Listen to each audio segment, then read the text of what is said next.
Alrighty. I don't know how many people are in here right now. I don't care. But if you are here, welcome.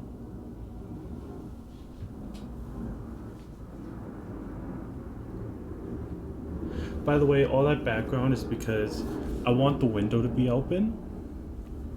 Because it does get extremely hot in here. And I'm not trying to have that.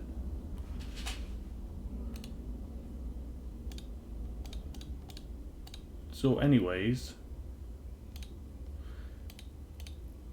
as you see by the title, I'm roasting ProGuides because this has been trending a lot recently.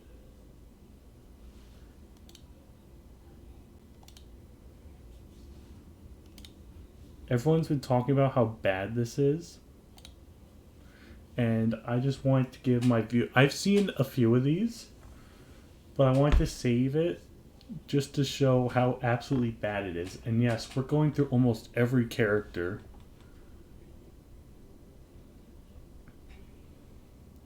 So we're not only roasting the order of the tier list, which is a whole other thing. We're going to be looking at each thing. Thank you for the follow. We're going to be looking at every single thing about each character in a short amount of time for each character, so it doesn't drag on for 5 million years. What up, 34?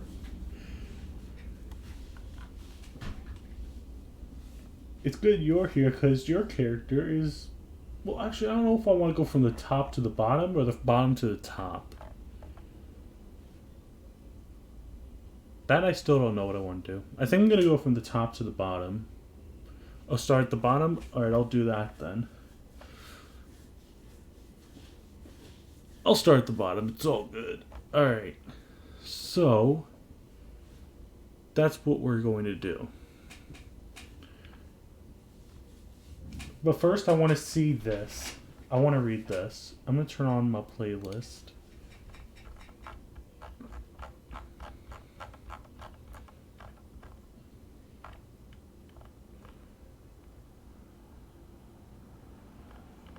What can I put on?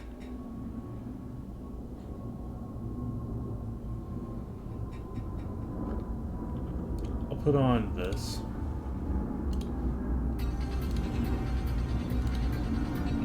Let me know how the volume is. Is this ordered? I really don't know. So, anyway, tier list methodology.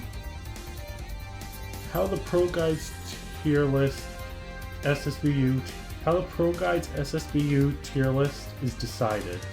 In the Super Smash Bros. Ultimate community, tier lists exist to show the competitive viability of each character. Tier lists are largely opinion-based and can vary based on how much you weigh results versus theoretical viability. But you'll see many similar trends amongst many lists. Our tier list is based on opinions and insights from numerous Smash Ultimate professional players.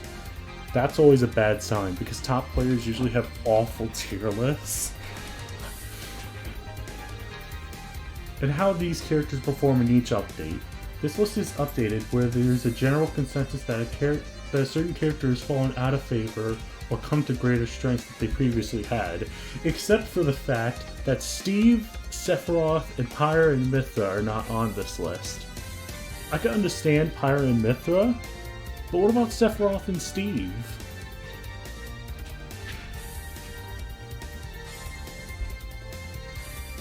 Steve was Steve was October, so that is November, December. Yeah, 5 months. He stopped making Smash videos when Steve was released.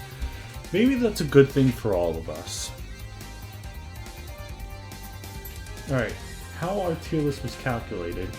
The position of each character is calculated based on numerous factors about said character, such as the character's performance at LAN tournament play. Oh look, I get it, ProGuides. Online tournaments are all we have right now. But you couldn't do better than this?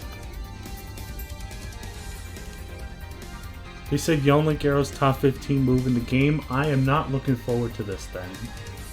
The character's performance in comparison to other characters with respect to matchups. That was reasonable. The character's overall performance on the current legal stage list and set procedure. Also reasonable. The character's individual attributes, strength, weaknesses, and versatility. Also. So everything's reasonable except for this first point. Like, if you're only basing it off land, that's bad. I get we haven't had tournaments in a year, but like, come on. I'm not gonna read the rest of this because there's so... I'll skim through it and see if there's anything significant.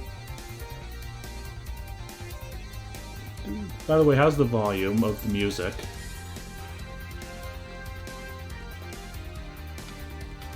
Alright, they separate Squirrel, Ivysaur, and Charizard. So I'm assuming... I saw, like, they're all next to each other, so I'm assuming that's where they would put Pokemon Trainer. Because there is no chance in hell that Charizard, Squirrel, and Ivysaur on their own are all high tier.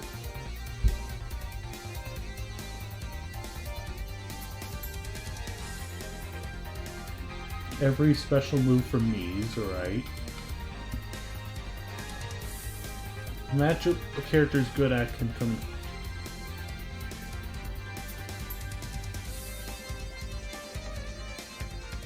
Alright, so there's nothing else significant, so let's get to the list.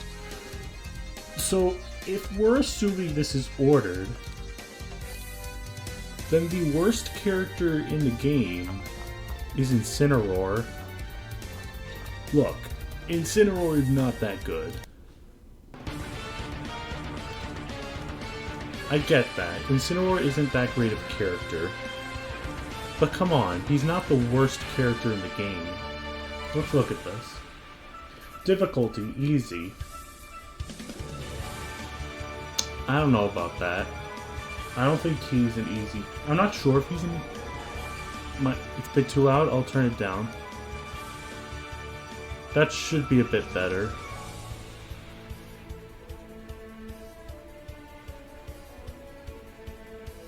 Alright. Alright, good. Incineroar, worst character in the game. Why would I ever watch how to do anything with Incineroar from ProGuides? Alright, moves to the...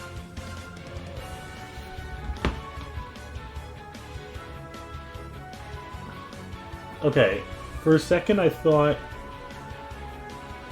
But like... Alright, look. The problem is... Okay, that part of the thing is fine. But why would you then show side B? You could have shown like a forward smash. I don't think using another special here was the right idea. Because I thought for a second they called Dark...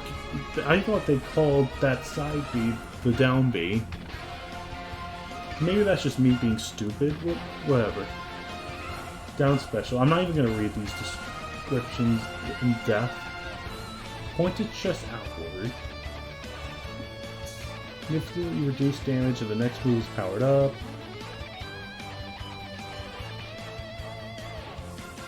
It's whatever. Alright. Neutral special. Lariat. Lariat's very good. Alright, so now they mention side B.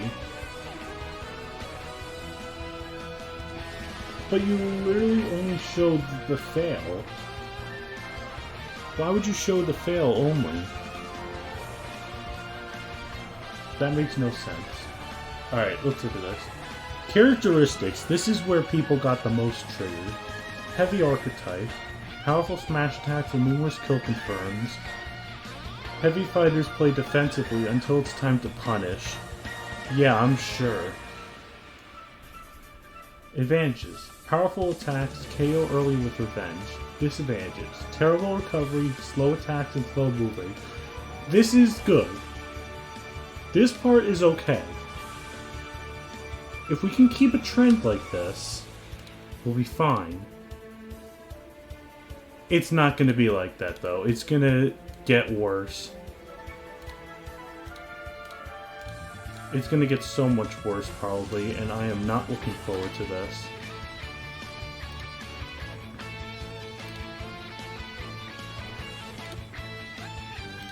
Anyway, let's go to the next character, Little Mac.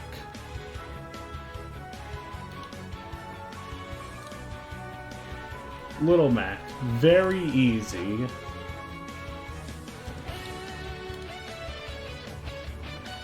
Alright. To be fair, people do say Little Mac is pretty easy.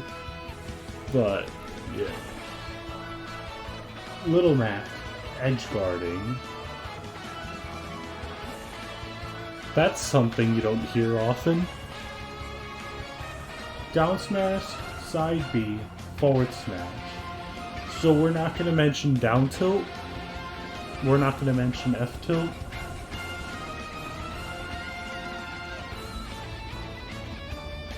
You're not going to mention how up B is amazing at a shield. Alright. I see where this is going. Down smash. Yeah, down smash. To be fair, like, every Little Mac goes for down smash at the ledge, so I'm like, whatever. Alright, Rushdown Archetype. These aggressive fighters have kits made specifically for not only starting fights, but finishing them before they're even hit. I looked at a few characters about the Rushdown Archetype, and I actually want to go to the CEO of ProGuides and slap him in the face. Because there's no way some of these characters are Rushdown. We'll get to them later. Advantages. Strong ground game, quick run speed. Okay. Disadvantages. Recovery's awful, surprisingly lightweight, very bad aerials. Why is it surprising that he's light? That's my question. Why is it surprising that he's a light character? It's not surprising at all. Most fast characters in this game are light. That's not... And we didn't even look at this, the character attribute. But this... The only stupid thing about this is that they had taunts. You literally considered taunts. That's my problem with this.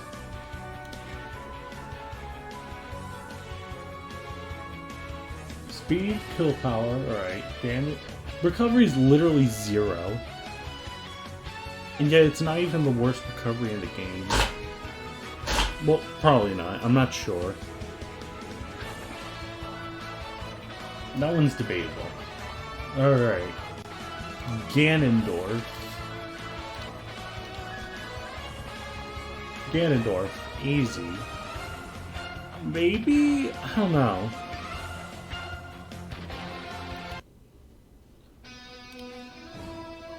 Alright, Ganondorf, combo and 2 intro guides.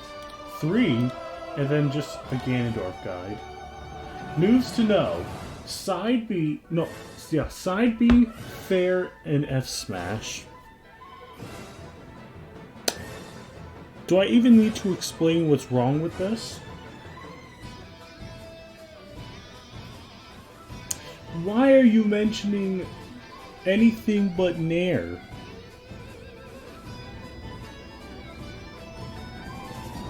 Forward smash isn't even that great. Forward air is good, okay, but it's not in the top 3 moves you need to know about Ganondorf. I'd be more concerned about Ganondorf's up air. And side B, this move is a gimmick. Anyway. Oh, okay. So you give Little Mac's recovery a 0, but then you give Ganondorf's recovery a 2. Is that what we're doing? We're giving Ganon's recovery a 2 when we gave Little Mac's a 0? Alright. See, I don't get it.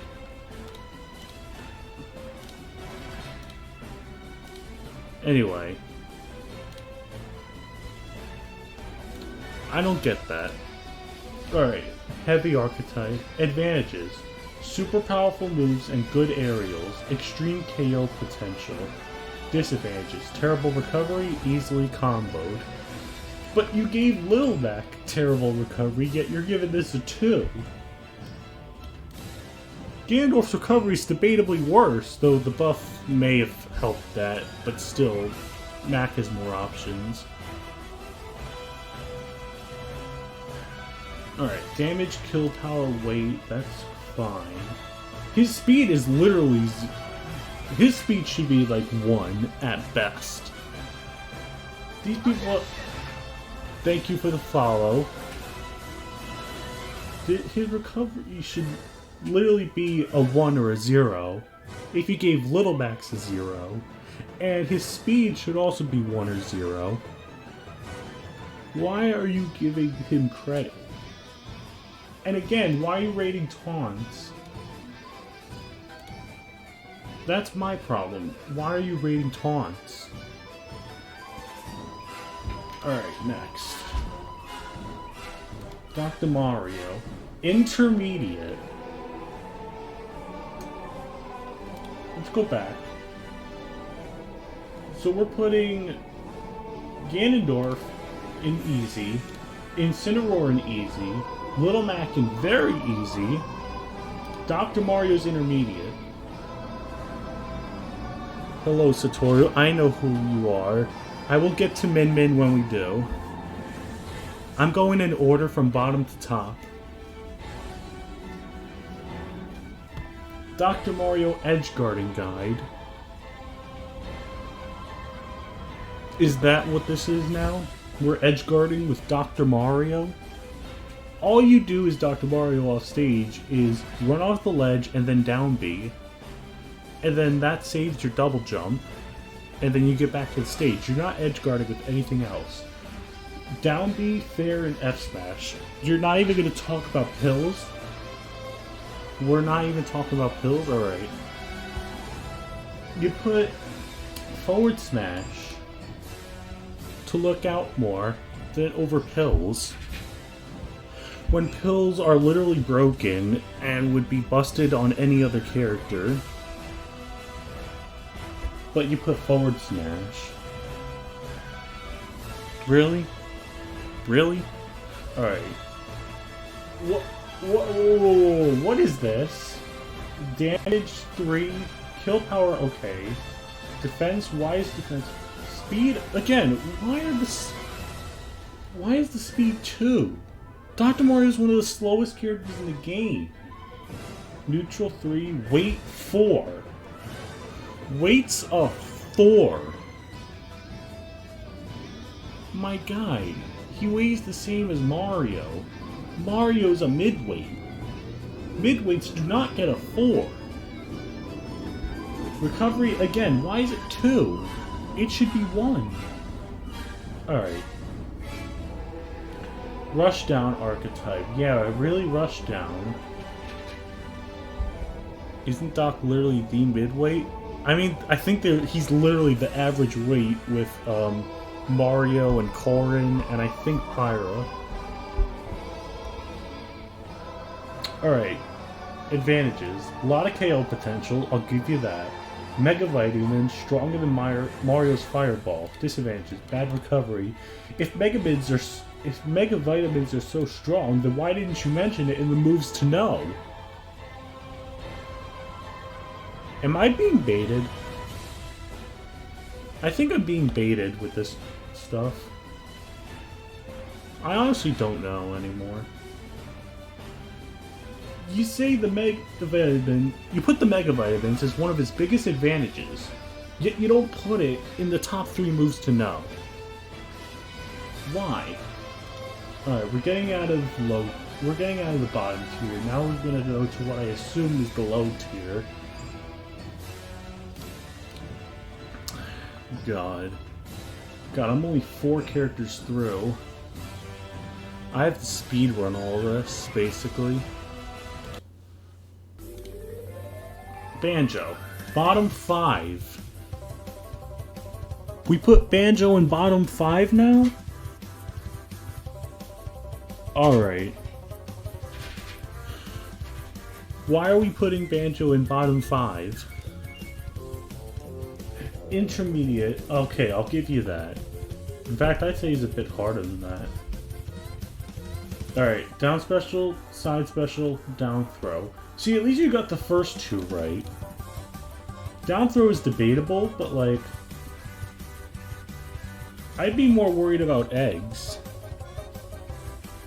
I would be more worried about eggs than down throw. Because Banjo's down throw is one of the easiest berry throws to mash out of.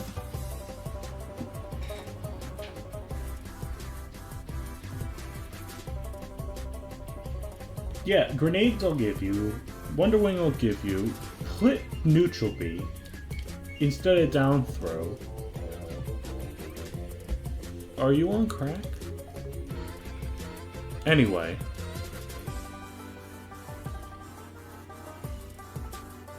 Projectile archetype. These master zoners control the map, reading their opponent's next move with ease. That is the worst description for zoners I've ever heard in my life. Well, maybe it's not. Anyway, this is a lot of them. Alright. Has an excellent keep away game with numerous projectiles. Okay. Still packs a strong punch, so finding kills won't be too difficult. They're a Duck Hunt character that's actually fun. And you put this as an advantage. You put this as a legitimate advantage for Banjo. Why? Why would you do this? Disadvantages. Poor disadvantage state to regain neutral. He's a fast faller. Yeah, he says exactly. Look at this. Character attribute. Nothing is below a 3. And yet he's bottom 5. And again, we're not considering taunts, because these people are stupid. Anyway, poor disadvantage state to regain neutral. He's a fast faller, so he's fine landing. And he can B reverse eggs and down B. Wonder Wing side special can only be used in limited amounts of time for stop. Isn't that just like basic common not? These are stupid reasons.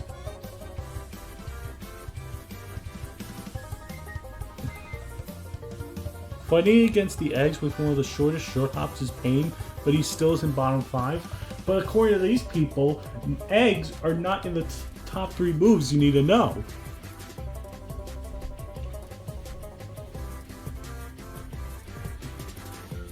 I'm done. No. Alright. Me Gunner and me Sword Fighter, I'm not even going to attempt to try. I'm just going to look at them very briefly. Fair, up B, up tilt. There's 3 up Bs. You're not going to mention any of the other specials? You didn't even bother to put advantages and disadvantages, so I'm fine with that. Me Sword Fighter. Okay, at least you put 2 of the specials here. But his forward air isn't the air you'll need to look out for. I'd be more worried about up air. Sword archetype, yet this character is basically a zoner. Alright, now let's go back to actual characters. Piranha Plant. Down B, neutral B, up smash. Okay, neutral B I get. So why are you not mentioning... Is down B the right special to mention? This one may actually be okay, because up smash is broken. But I don't know if down B is the right move to mention here. Defense 1, wow. Weight's a 5. Okay, that's true. Piranha Plant for some reason is too heavy. Heavy archetype, yet this character is a zoner. Just because your weight is high doesn't mean you're supposed to be a heavyweight. Powerful smash attacks and numerous kill confirms. My guy, what kill confirms is Piranha Plant getting?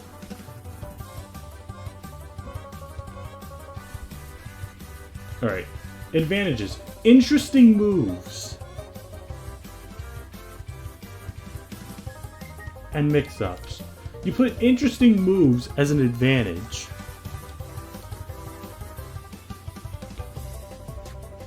Why? Super laggy moves. Okay, I'll give you that. Difficult to land hits and strings. I'll give you that. Somewhat. I don't get this anymore. Isabelle. Should I even go through Isabelle? I really don't care. So you mentioned 3 of the 4 specials. Side B, neutral B, down B. Yet this character's down B is trash. And you're looking out more for pocket when that's not even a worry for a lot of characters. Good edge guarding, attacks are easy to beat. That's all you're gonna put for Isabelle? To be fair, I don't care about Isabelle one bit. King K. Rule. Easy. He should be very easy. I hate that character. Anyway. Neutral B, down throw, side D. I agree with those two. I don't think down throw is what else you need to be looking for. You should be looking for Nair. You should be looking for F-tilt. You should be looking for dash attack. Any of those before down throw. Or down... If you want a smash attack, put down smash. Because that one's dumb. Alright. Hold on. We're putting Ganondorf's speed at a 2. How do you beat Lloyd Trap? Literally just hit it.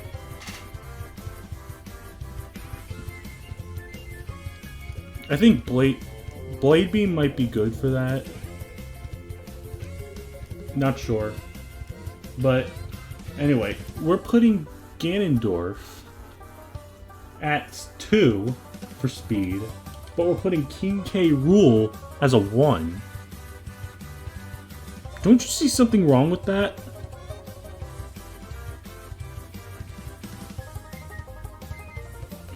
Anyway, heavy archetype, get your zoner as well. Extremely powerful attacks, great projectile game, a lot of moves have super armor.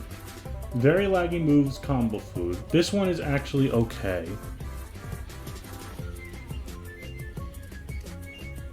But, like, there's so much... You could have done so much better.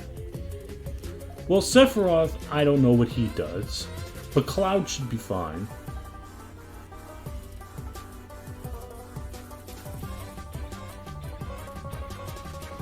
Alright, new song.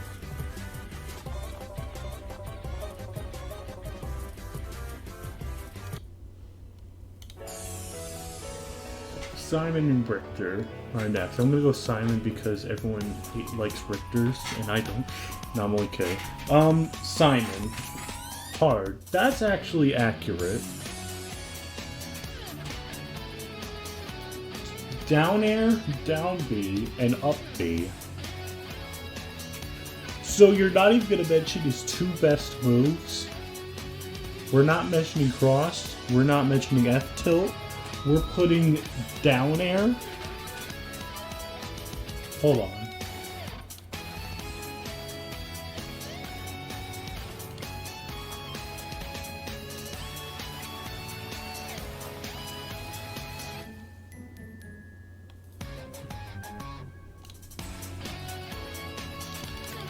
We're putting this move. We're putting this move. The move that exposes your damn hurt box? That's what we're putting? Instead of F-tilt? Instead of cross? No, you decide to put Holy Water. One of the easiest moves to SDI in the game.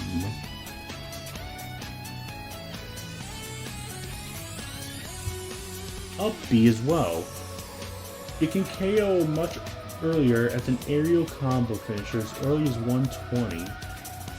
Only if you don't have a brain.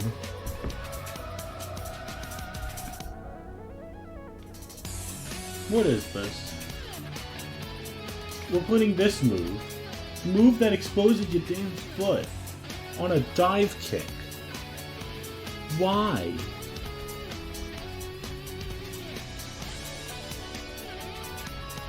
I don't even know. You're not going to mention his forward air, you're not going to mention F tilt, you're not going to mention cross. You're putting down air and up B. Because that's what you need to be concerned about when you're playing Belmont. Alright. Great zoning, good kill setups, bad recovery. You know what? Sure. My standards are so low now, I don't even know what to think. Bowser Jr. Side B, down B, up B. I'd be more worried about up air than up B. Rush down. Bowser Jr. Rush down. This is nowhere near the last of this. That's what I'm scared of.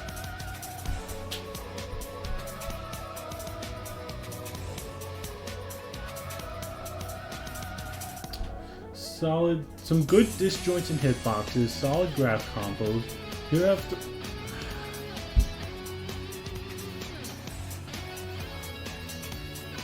Why did I do this to myself?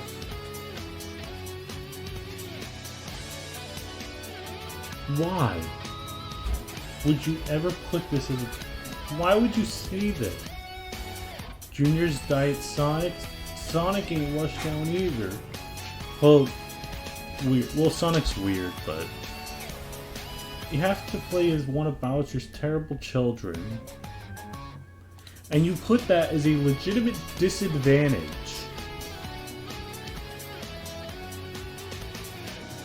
Why?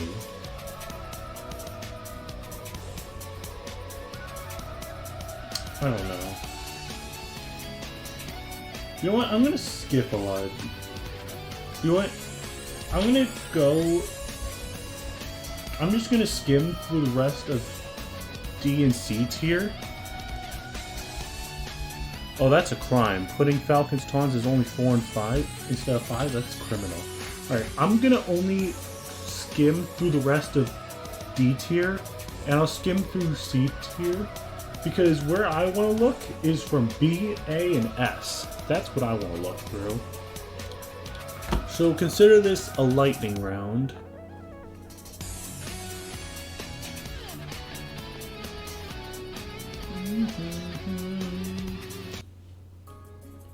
So we're considering this a lightning round.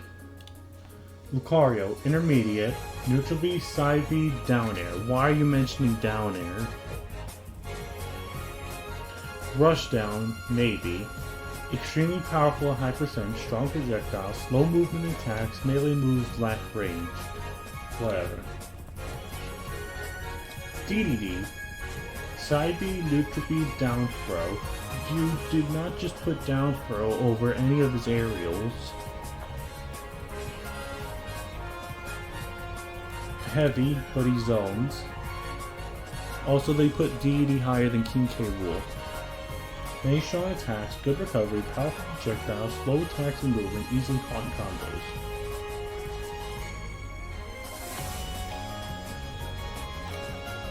Mewtwo. Neutral B, neutral air, up smash. You're not going to mention his up tilt, you're not going to mention his down tilt, you're not going to mention his fair. Lucario I don't know much about, so I don't really care. This is accurate. This is 100% accurate. Mewtwo is a zoner and I hate him. Strong aerial game, big hitboxes, most legendary Pokemon in Smash. And they put that as a legitimate freaking advantage. Bad Hurtbox thanks to Tail, he deserves it. Surprisingly lightweight, he deserves it. Ice Climbers. Anywhere but the bottom tier? No. Down B, up air, side B.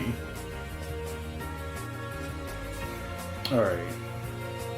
Rush down.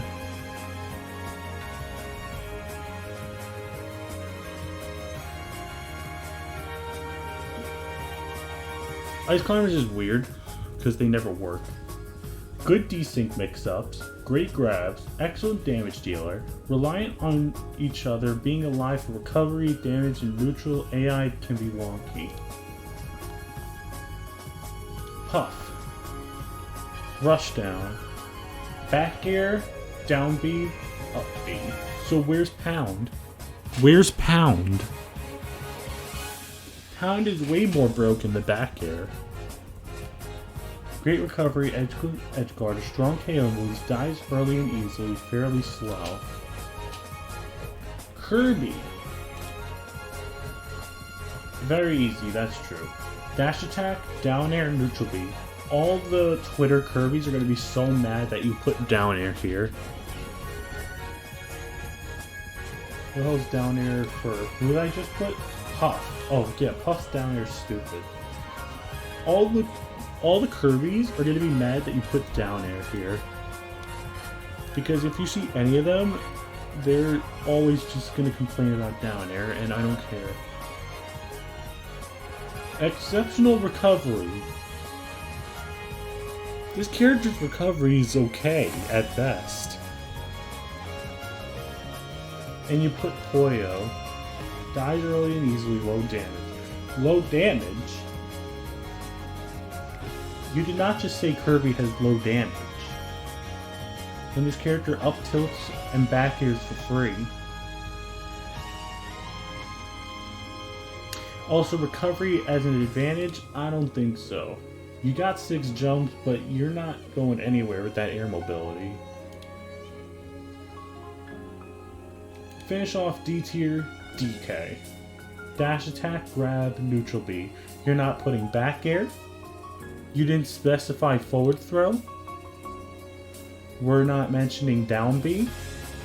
We're putting dash attack. Able to KO opponents, great grab, good dash attack, combo food, bad recovery. Why are you mentioning dash attack? Why are you mentioning dash attack? Alright, C tier, this is going to be a very fast round too.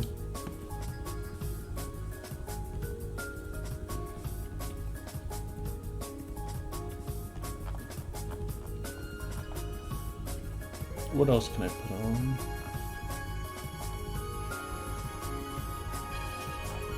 I'll get DMCA for that, so I'll just put on main theme. Bless you. Byleth. Intermediate. Up B, side B, up air. You're not going to mention Nair. You even put Nair in here, but the move is side B that you want to mention. Sword Art. Great disjoints, good damage output, unique moveset, low ground speed, laggy attacks. Hero, this mess of a character. Down B, neutral B, forward tilt. You're putting forward tilt and not up tilt? My guy, you got the wrong tilt. And side B is a million times better than up B.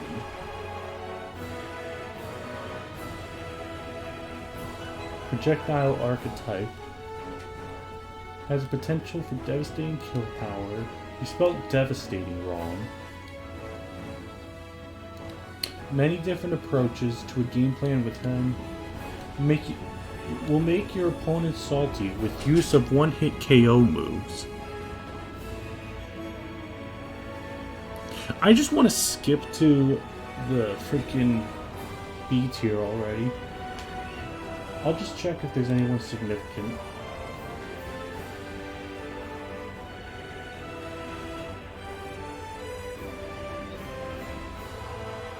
I'll check Bayonetta, because Bayonetta's weird. Eh. Whoa, wait, whoa, whoa. Hold on. Where is Bayonetta's disadvantages? Is this 2016? Is this 2017?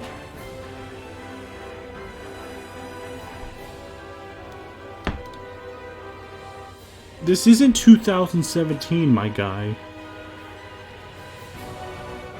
You're 4 years too late. Or 3 years if you want to go to Evo 2018, but we don't talk about that.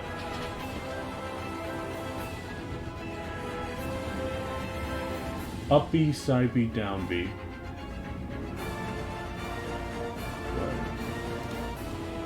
Alright. I'll go with Toon Link and Marth just for you. Toon Link, intermediate, down air, down B, forward air. You're not going to mention Boomerang? You're not going to mention up air? Why? Rush down. Rush down. 4 for recovery. Good kill moves, quick melee moves, mediocre damage, easier to kill. But is Toon Link light? I don't think Toon Link's that light. I'm not sure. I could be wrong on that, but I don't know.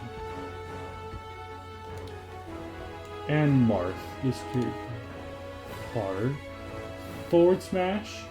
Neutral air. Side B. So we're not going to mention up B out of shield. We're not going to mention forward air. We're not going to mention back air. We're going to talk about forward smash. Tipper moves can kill early, great recovery, great disjoints, non-tipper damage is subpar. You didn't even mention how tippers are inconsistent. Alright. This is where the list gets spicy.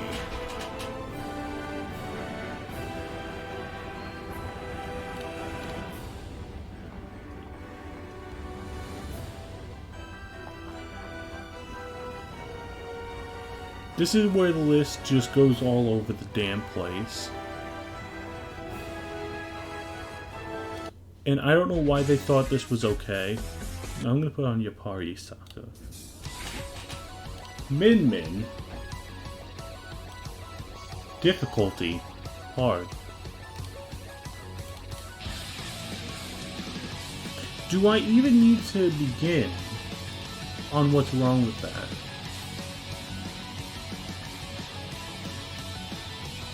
Okay, these three I can give you. Rushdown.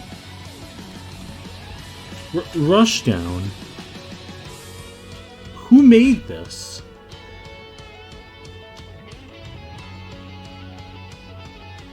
Where's the Rushdown in Min Min?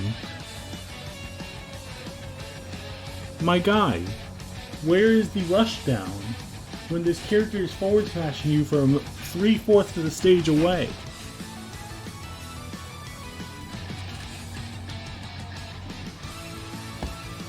Best physical range in the game. Arm swapping for different situations. Poor get off me options. Yet you mentioned up smash, which is frame 7 and goes way too high. Do I even need to begin? What's wrong with that? Bad recovery options without double jump. Okay, that one's okay. I think she weighs as much as Captain Falcon. And Yoshi. I think she's the same weight as Captain Falcon.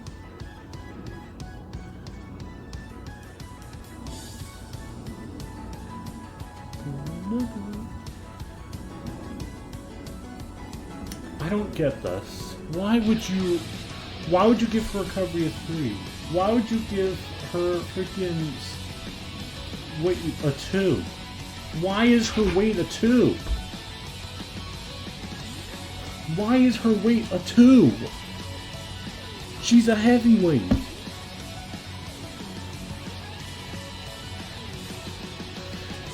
I mean, this is the worst one so far.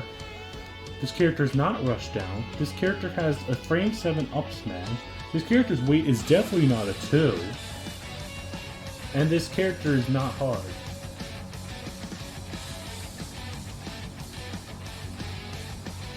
What are you doing, ProGuides? Terry. Terry, very hard. Look, I love Terry. But this character is not very hard. That's just incorrect.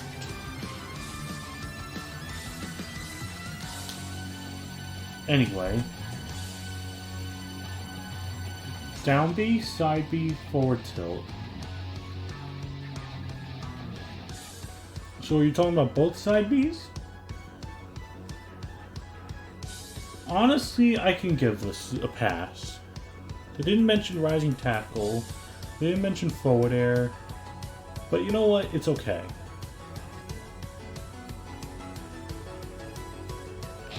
Unless you're only mentioning burn knuckle, in which case you better it says crack shoot, so I'm assuming they're also mentioning crack shoot, because that move cheats. But we're not going to mention the go meter. Where's the go meter?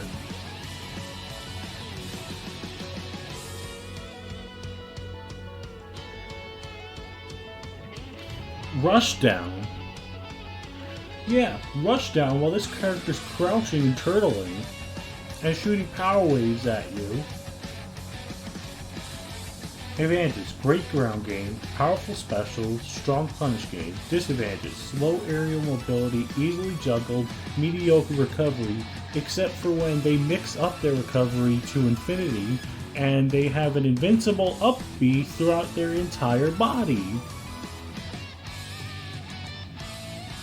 Granted, they can't snap the... Granted, Terry can't snap the ledge, but whatever.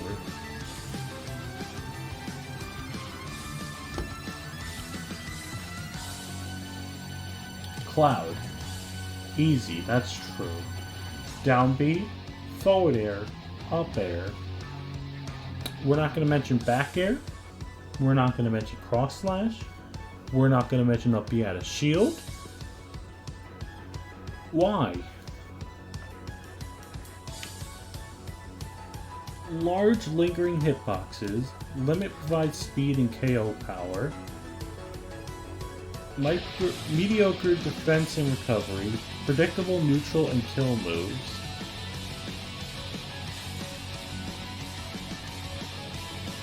Now these dudes put Ryu and Ken in the same spot, so automatically it's bad. But we'll see what happens with this. Ken. Up B, down B, jab. You better be talking about proximity jab. Because this character's regular jab is bad.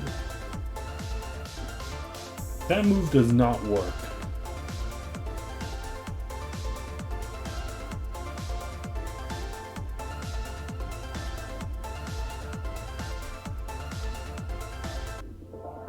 Alright. Up B, down B. You're not going to mention his nair. You're not going to mention his down tilt. You're not going to mention roundhouse. You're not going to mention crescent kick.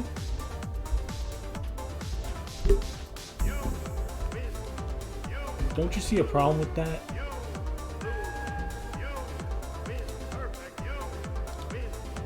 I don't know. Rush down, okay. Can get early kills, good combos, poor recovery, trouble getting in range. You know what? That's okay. But this character's speed is not a 2. And this up B just covers everything. His up B covers the stage when you're coming back up. Ryu. Down B, up tilt. We're not going to mention Hadouken at all. No Hadouken? Really? You're not going to mention what makes this character amazing? His Hadouken? Special input system makes him hard to master. What? Where's the Hadouken? Also, Rushdown. This character is not Rushdown.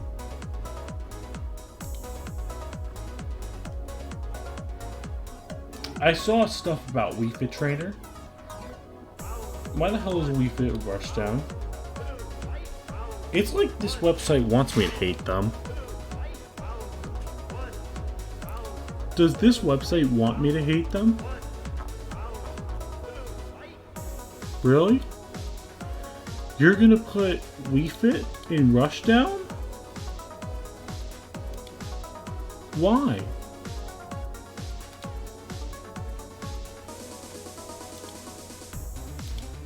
The last thing I better see about this character is them being rushed down.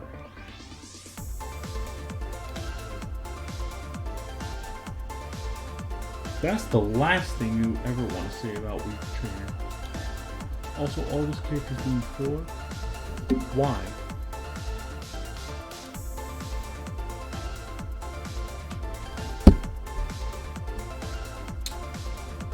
Zelda. B tier. Zelda. Better than Ryu. Better than Ken. Better than Cloud. Better than Terry. Better than Min Min. Better than the Pets. Better than Hero? I'm convinced these people are on drugs. If you put Zelda as Rushdown, I'm quitting. Okay, you got that right. Alright, what else do I have?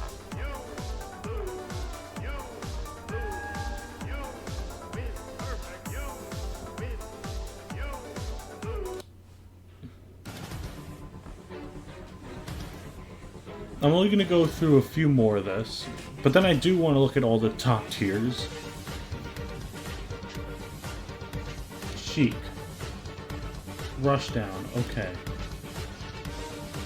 Mega Man, better be zoning. Yes. Sonic, they're going to put in Rushdown, and that is a complete lie.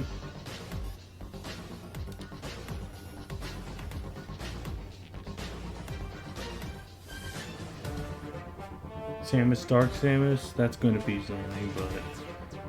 Yoshi. Rushdown. Alright, A tier. What I'm assuming is their high tier. Inkling. Rushdown. Hard to hit, great damage, lots of ways to take stocks. Lots of ways to take stocks? Really? Really? Punish game is weaker without platforms. Sure, whatever. Pac-Man, alright. I have to fact check this. Hard.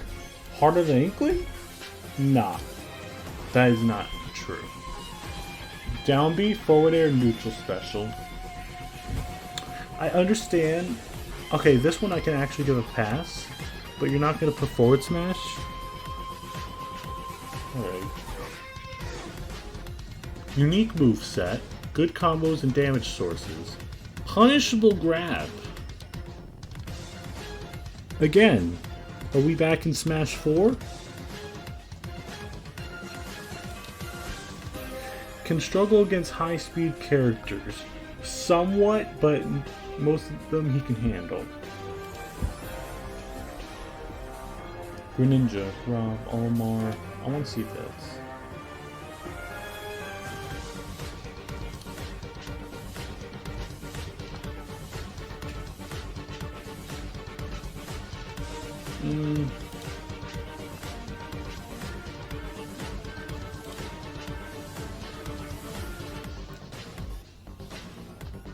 I want to see the Pokemon Trainer ones.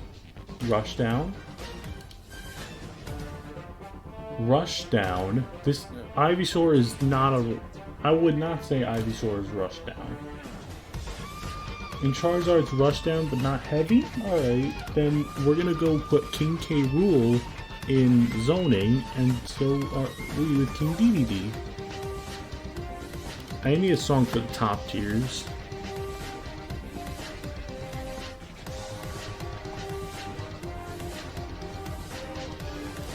I'll do this for the top tiers. Alright, top tiers. Joker. Forward air. Down B. Neutral B. You're putting forward air on here? Instead of back air? My boy, what?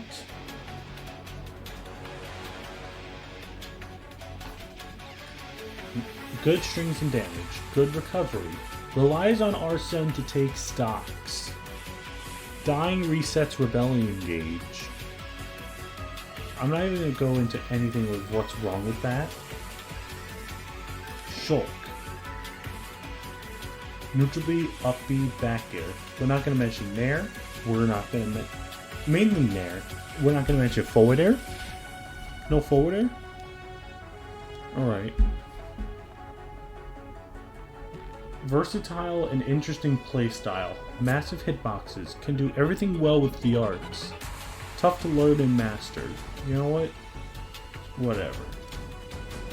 Palutena, this character should have been in very easy. In fact, don't even make it the green. Just make the whole bar blank and say, baby. That's what it needs to be. In fact, I'm going to inspect.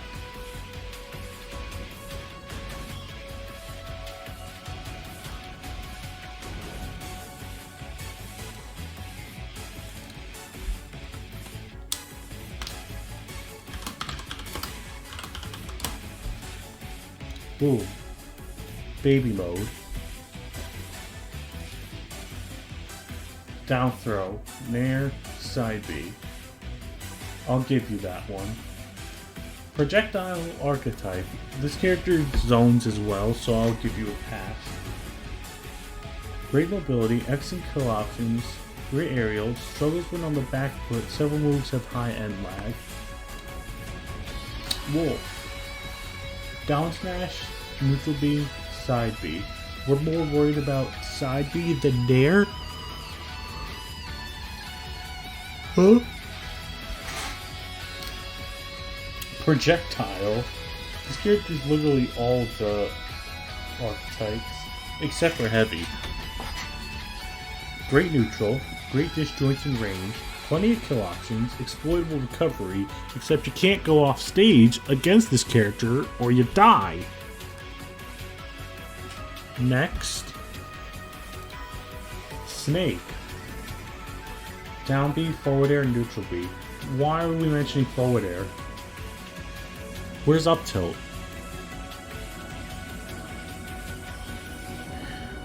Great projectile game, strong hitting moves, excellent recovery, can be comboed easily, moves can be slow and predictable.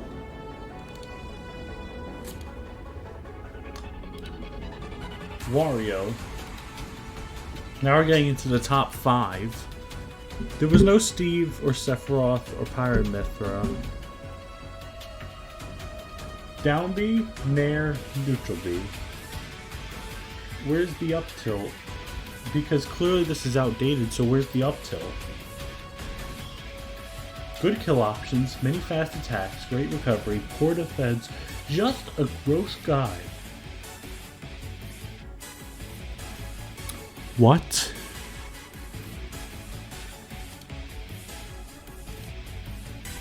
Zero Suit. Down B, neutral B, side B. Again, since it's outdated, where's Nair? Excellent mobility, very fast, deals a lot of wait. These are literally the same thing. Excellent mobility, very fast. That's literally the same thing. Mediocre recovery when you have down B. Easy to kill. When you can't catch this character. Peach. Down air, down B, fair. Where's your back air? Where's Nair? Where's the float mechanic?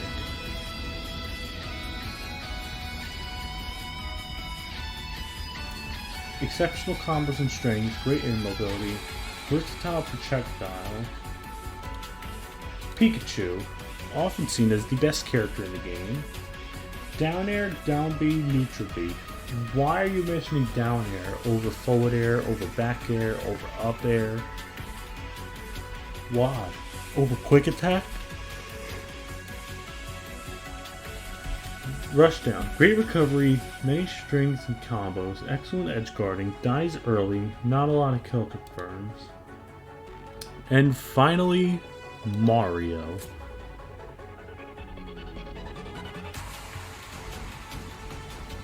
Fair, neutral B, up B.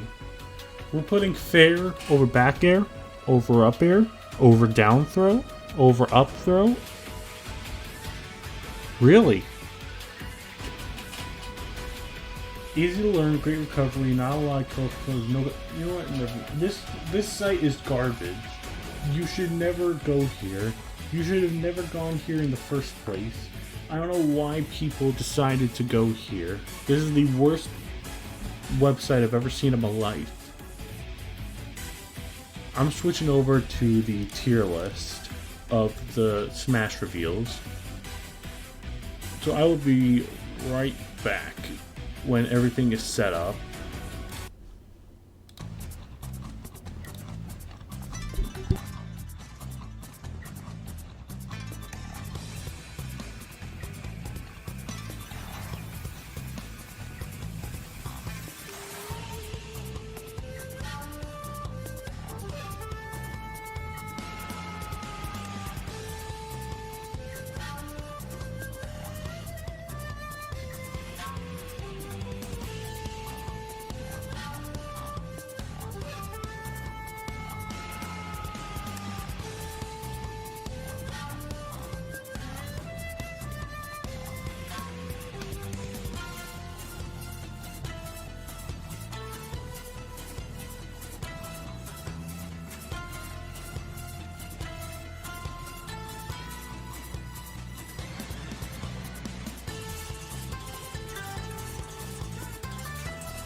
Alright, we're back. So right now, we're going to rank the Smash reveals from Brawl to Ultimate. Now, I was not around for a while until a certain reveal, and I'll get to that. And I'll explain, like, all that, but I'm just going to be ranking the past reveals before this under what they basically would have been in terms of what I would have felt. So on that note, let's do this. We have Brawl reveals, which there aren't very many of. We have the Ultimate reveals, which I'll know the most of, and the Smash 4 reveals. I went out of order, but I don't care. Do we have the best of the best, hype, decent, mid, trash? Hello. You missed all my roasting of ProGuides. Alright, but let's get into this.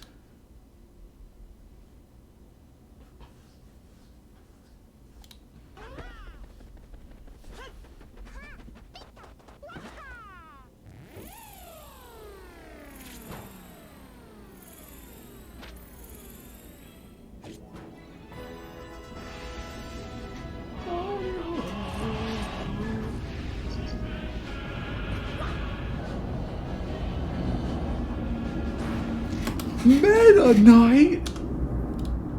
This is mid. Because why the hell would anyone be excited for Meta Knight? But if you ask people who played Brawl and experienced a Meta Knight,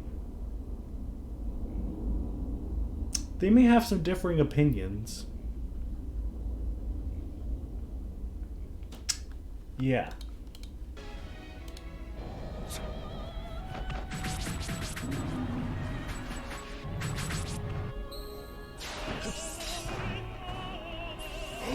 Pit? Why would you care for Pit? Except this is even... You know what? I'm going to put Meta in decent. Is Pit even on here?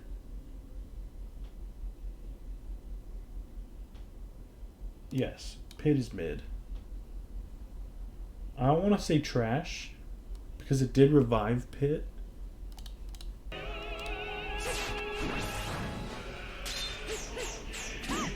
And then he had the whole Hey-ya! Samosa. And then you lose your suit. And no one gives a hell. And no one cares. So we're putting you in mid.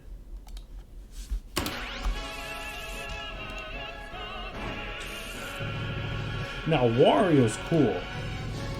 I'll put Wario indecent. And then he farts or whatever. Now this though. Snake, 忙しいところすまないが、ビッグニュースだ。なんだ、また無茶を言うんじゃないだろうな。Snake was big. We're gonna put Snake in hype. Right. And then this. Probably the most... I don't want to say it's the most significant reveal of all time now, but it definitely was the most significant for Brawl. Because putting Sonic in Brawl was huge, given the history of Nintendo and Sega. Yeah, he looks so ugly in this game. Or maybe that's just Brawl looking ugly.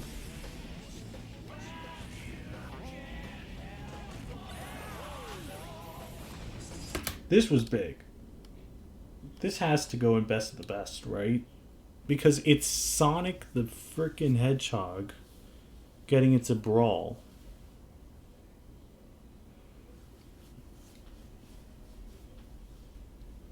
That's the significance. In fact, I'm not gonna rate these. I don't think it's fair for me to rate them. I will keep Sonic though. Sonic getting in Brawl was huge. And if I was around for this, I would have been super hyped. Because I loved Sonic. Fortunately, he's one of the worst designed characters of all time. Alright. Smash 4.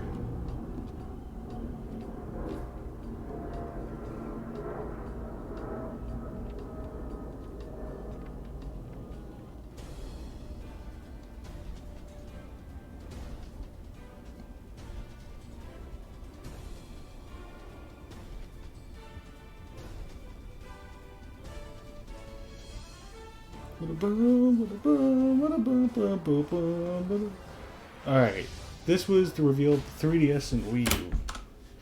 So should I put Villager here to represent that?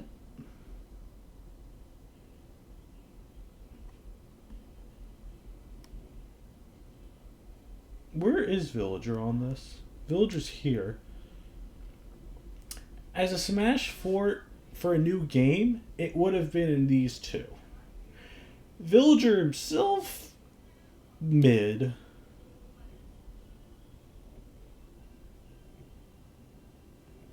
I'm not even gonna count Dark Pit. Because no one cared about Villager, I'm skipping. Mega Man, though. This was big.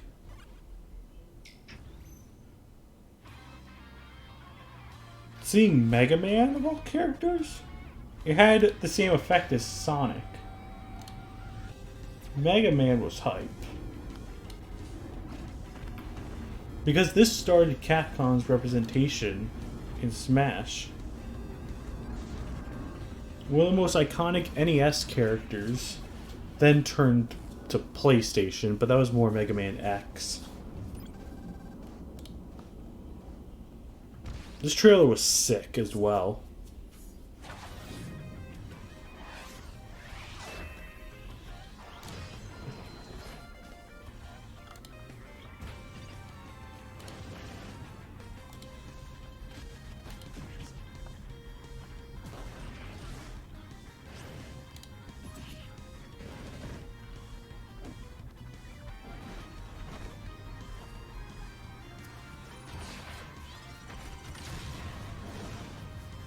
But yeah, this is hype. This trailer was sick. And then you showed that...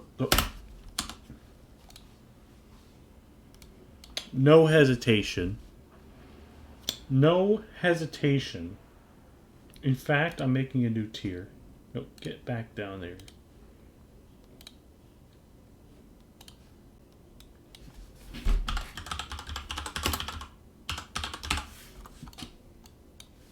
There.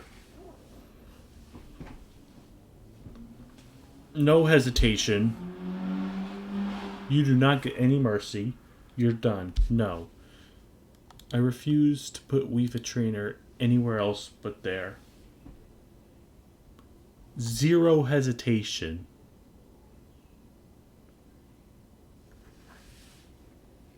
I'm skipping this stupid trailer. Oh, Rosalina. Alright, look. Everyone thought that this was going to be a Mario Kart trailer, to have Kirby and Mario Kart. It wasn't until later that they added Link to Mario Kart. And Kirby is still not in Mario Kart. But yeah, that's what everyone thought this was going to be. It's like Rosalina... I mean, it's cool because Galaxy. But if you ask me now, please, she should die. But we're going to put her in mid, to be fair. I'm not going to be able to say much until, like, a certain trailer that we get to. And then I'll be able to properly digest that and explain more. So it won't be until then, and I'll let you know when it is. Rosalina, whatever. This trailer, the Little Mac trailer, was sick.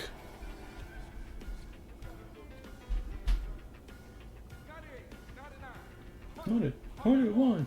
You ain't done yet. Yeah, Philippines. This music though.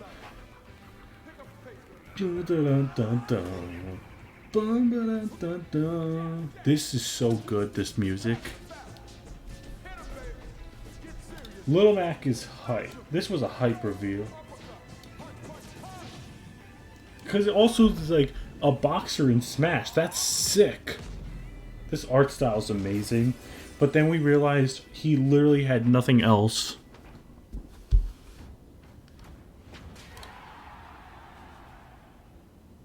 He has nothing else, though. Alright, next. Alright. Charizard and Greninja. So Charizard came back alone. That's decent. And then Greninja... Where's frickin' Greninja? I'm not putting you fricks. Because they don't have something for the 7 Mii's. I guess I'll put Abraham Lincoln. When we get to the Mii's. Where's Greninja?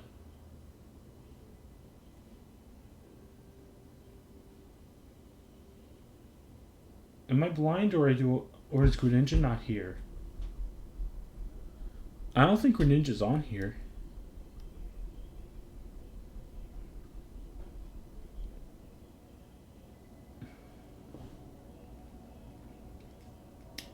Yeah, Greninja's not on here.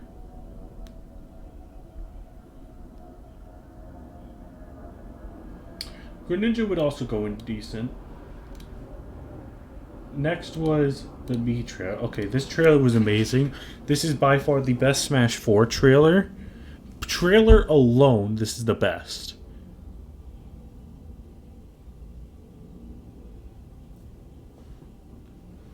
This is the most epic trailer of all time.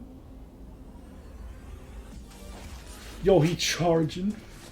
Oh, we got it ready. Ooh, get him with that kick. Boom, the headbutt. Yo, the stomp, the punch. He said I'm flying. Hold up. Direct. Yo, he sent him with the direct. Yo, why does Reggie look serious? Why did he look so serious in this? And then he does the ora. Yo, why is this so hype though? Yo, he threw him. Yo, this was the most amazing trailer ever. Oh my god. Smash Brothers. Oh, okay. No, this trailer was amazing. As for Mii's being playable, based on just being Mii's, that's hype. But nowadays, no one likes the Mii's.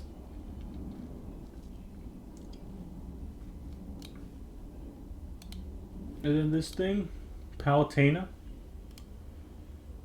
Oh, God, the trailer itself was amazing, but just Palutena, why would you do that?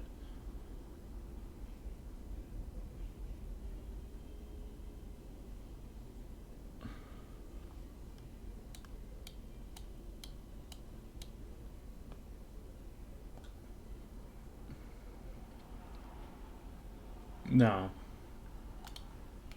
I'll just skip a lot. We're going to skip to where I started with Smash, but I'll Pac-Man, hype. Lucina, trash. Robin, mid. Or I'll put in decent because Robin looked unique. Shulk, decent. Bowser Jr., that I actually would like. Duck Hunt, mid. You know what, we need a WTF.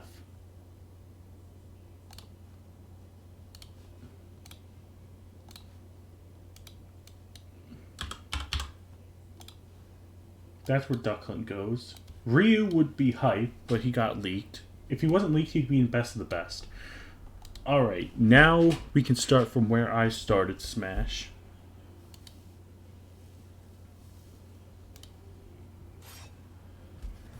So this is where the real list begins, for me at least.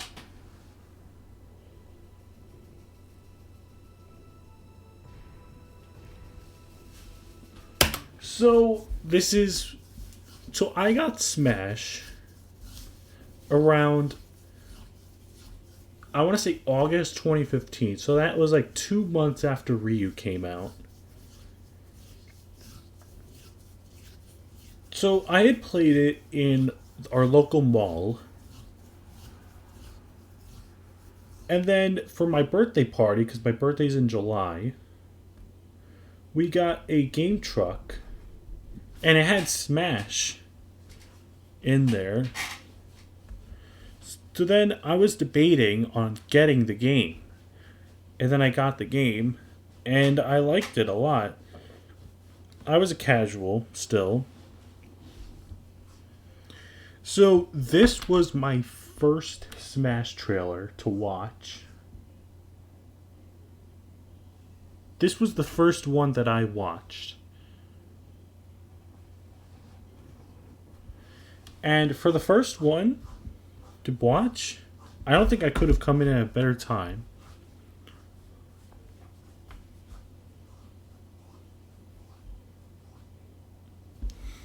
I think everyone knows the significance of having Cloud in. No one is denying how significant it was to have Cloud in Smash.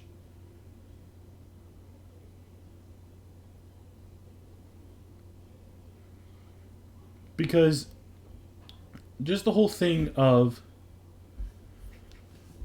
we finally got like this, that means anyone can get in. Because Cloud was previously never on a Nintendo console. Remember that. This was also the Direct, the first Direct after Iwata passed. So they had some big shoes to... They had some big expectations rooming around them. Thankfully, they delivered. This reveal was huge.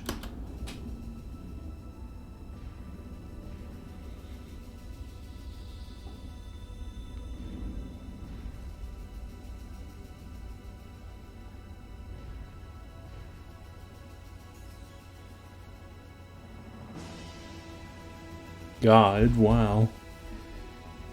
Again, just seeing this again on a big screen for the first time in a while. I just watched this constantly after.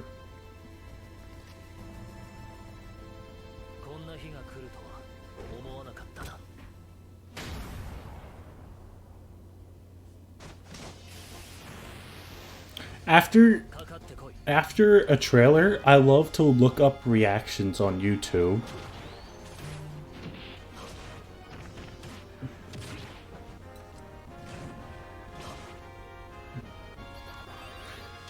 I just love to look up reactions. And this was one of the ones where I saw tons of reactions. Because thank the heavens that this was not leaked. If this was leaked, everything would have been ruined. But because this was not leaked, that helps it a lot. This trailer's so good.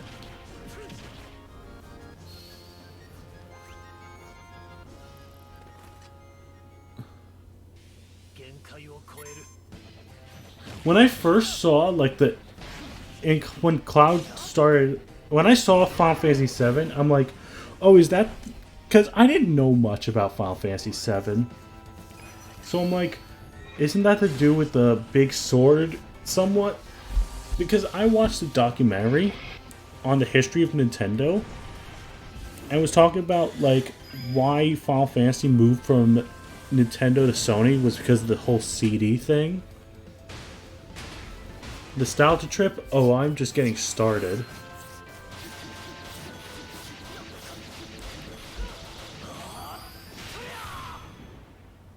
So yeah. And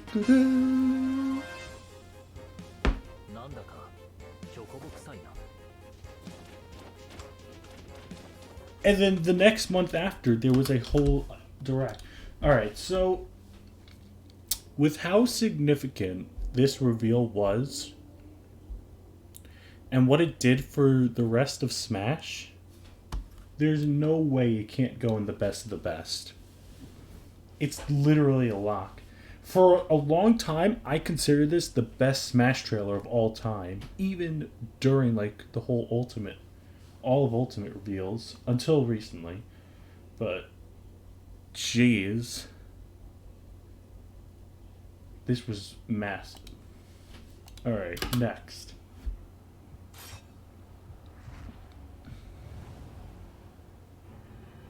This way. No. There was no reason for Korn to be in this damn game. Because Fates wasn't even out yet. Fates didn't even come out. This trailer wasn't even hype at all. Even for someone who probably liked it. Yeah, Etika had like the whole, come away! Oh my god! But like, this reveal is anti-hype. Melee was Roy's first game. Melee was the freaking second anniversary of the whole series. We didn't have standards back then. Now, at this point, we had standards. And Korn was not going to cut it. I saw this and I'm like, who the hell is this? And looking back, there was no reason for Korn to be in the game.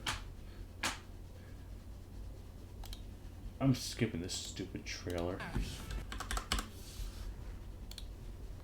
And now the final reveal of Smash 4. And probably the one that most people nowadays probably hate. A challenger approaches. Whew. Oh, another angel. Must have For some reason, when I saw Bayonetta, I just laughed so hard. I don't know why. Because I had seen Bayonetta before. let's dance. The game. I had seen Bayonetta before, but I didn't know her name was actually Bayonetta. Who is that, Lady Palutena? It's an But then everyone saw the combos, and they were so scared, and then they had a right to be, because this character terrorized Smash 4. Watch out for her bullet arts. She uses 4 guns. Yeah, this character... I like it when you play hard to get.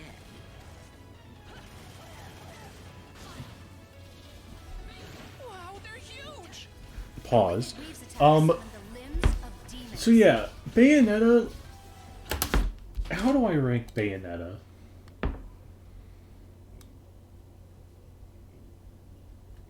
Because I had seen Bayonetta, but I didn't really play. I never played the game, but I haven't really seen much of it before this. I had only heard of the game and knew it was like on Wii U. And I knew that like if it wasn't for Nintendo, Bayonetta 2 would have never came out. I'm gonna put Bayonetta in decent.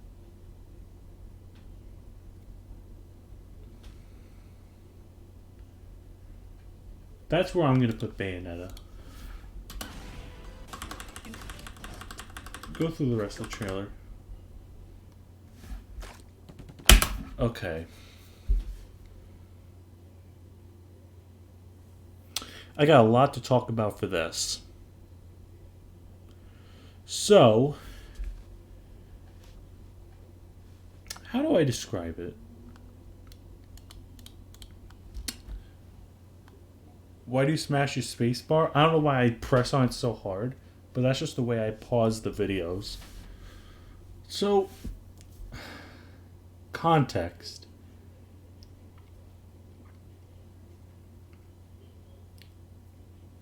We thought Smash 4, we all saw Smash 4 needed life support. That was the state of the game. Everyone was quitting because Bayonetta took over everything. Everyone was so bored of the same Bayonetta, Cloud, Diddy Kong, Sheik. Oh my god, it was horrible. This is when Bayonetta was really starting to ramp up in results.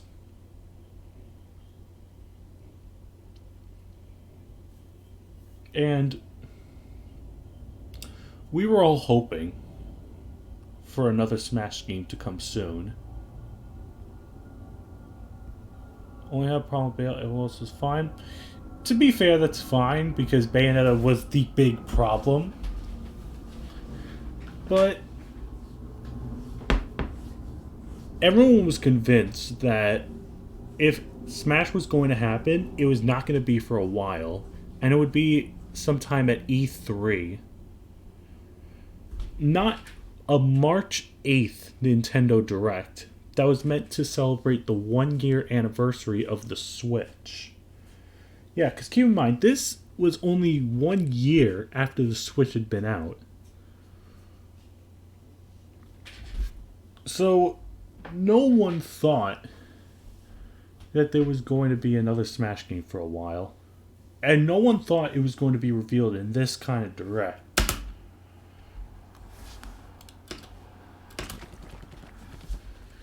Because before this point in the Direct, they had shown off a bunch of Splatoon stuff. And then they're like the whole one more thing, and then they show more Splatoon. But then this was Splatoon 1 characters, not Splatoon 2. So everyone was like, is it a port of the first Splatoon? But then, it got dark. And this is where the internet screamed. This is where the internet broke.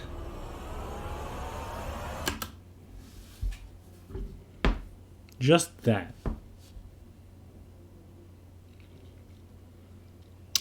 What this image meant for the competitive scene and what it meant for the casual scene and what it meant for Smash as a whole, what it meant for the Nintendo Switch. This is easily best of the best. I can't put it on the same level. I can't put it above Cloud, though. Because Cloud literally bursted the doors off the handle. Literally blew up the doors so that anyone could be in. That's the thing that I think makes the Cloud reveal more significant. Because a new Smash game, to be fair, a new Smash game was inevitable.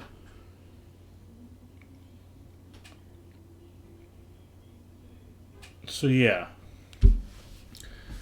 But this is no doubt.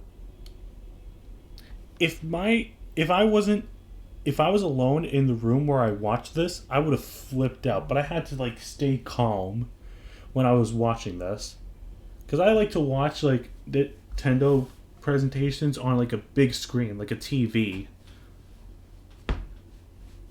So yeah. If they add Thanos to Smash hype tier, if Thanos is in Smash, there just is no more Smash roster because they're all dead. Daisy, get out. No. Goodbye. You can't be put on the same level as Wii Fit Trainer, though. I know people hate Daisy so much. Alright. Ridley.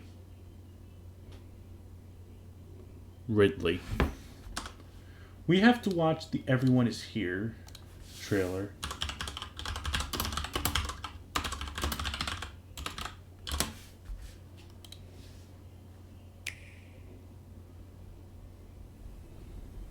Subspace reveal. Everyone is here. From March 8th, when the initial announcement happened, to this day, we had zero information given to us. I remember all the debates of, is it a port? Is it a new game? Like, the speculation was through the roof. No one knew what it was going to be. And then this trailer happened. Alright, that's great. You reveal Mario. So, at this point, I was alone in my house, so I'm like, I'm just walking everywhere around the TV. I'm just screaming at every character that comes back up.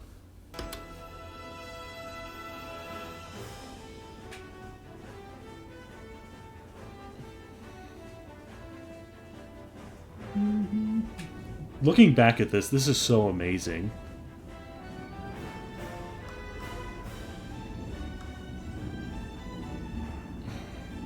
This is the first time we ever heard Ultimate's theme.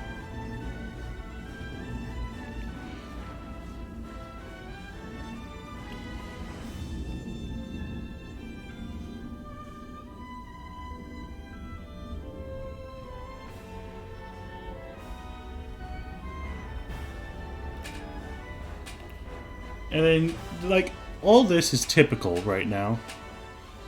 Yeah, this was... the game looks so great.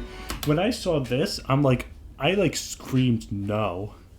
Because I just thought of the horror of the chain grabs and handoffs.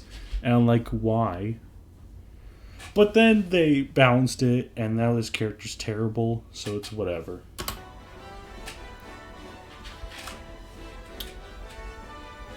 And then this is the first time we saw Inkling footage. And then all the memes that everyone made of, like, everyone is here stuff, all the memes, that was hilarious. And all the memes of the other one, too.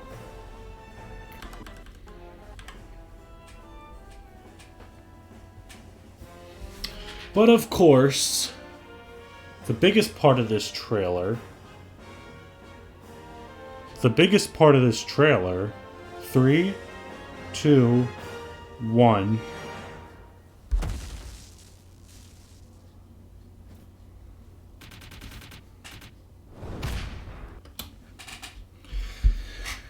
And this broke Smash. Everything we knew about Smash was just thrown out the window. Any worries of anyone being cut ended here. Seeing Snake back and that everyone is here, I'm gonna read it now. This is bigger. This is way... Honestly, I want to put it above Cloud.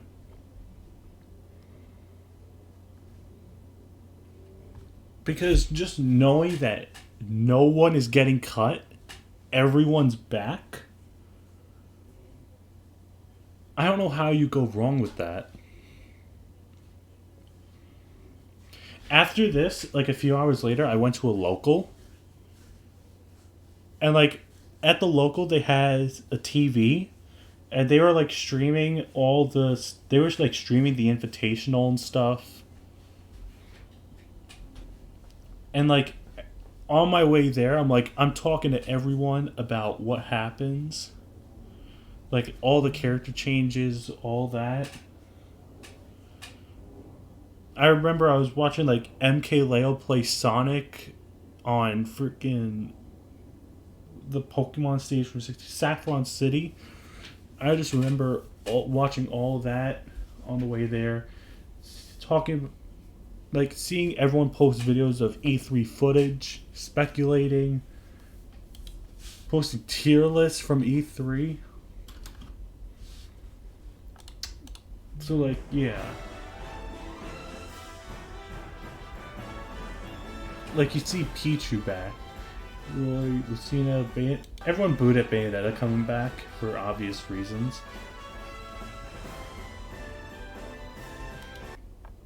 But honestly, how can you go wrong with this? I'm watching the whole thing. I can't not watch the whole thing. Seeing all the stages return too.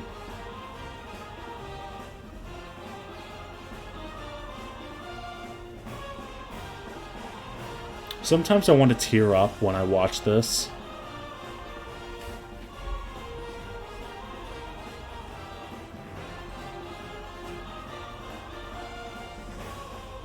This is when I figured that this game was more than a celebration of gaming. This is a celebration of Smash Brothers.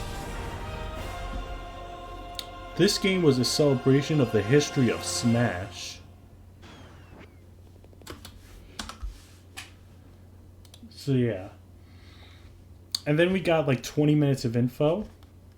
And then at the end of that direct, we get this.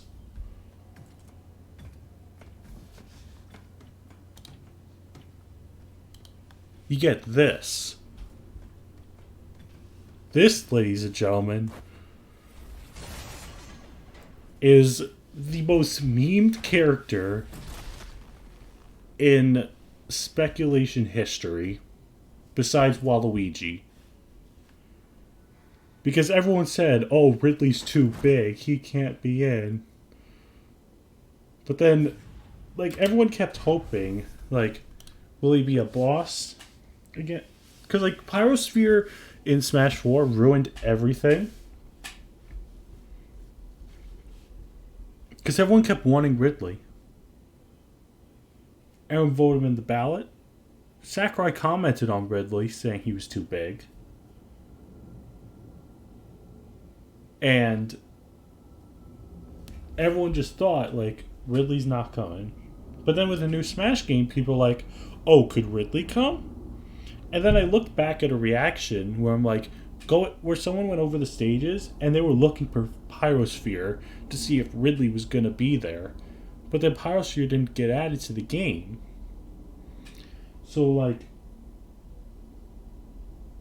is Ridley actually going to be in? And sure enough,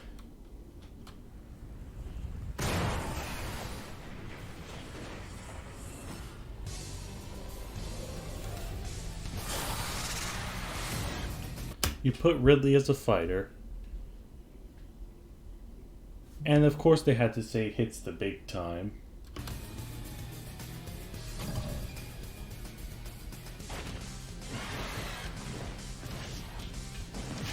See, everyone who wanted Ridley get Ridley was huge.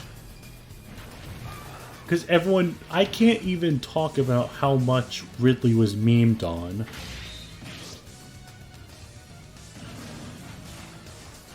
And honestly, Ridley's still one of the sickest looking characters in the game. And then that Final Smash just kills everyone. So Ridley has to be... I want to say... I'm going to put it here. That's where I'm going to put the Ridley reveal.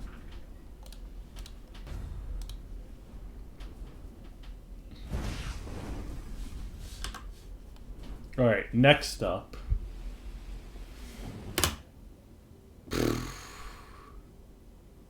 I got a bit to talk about here.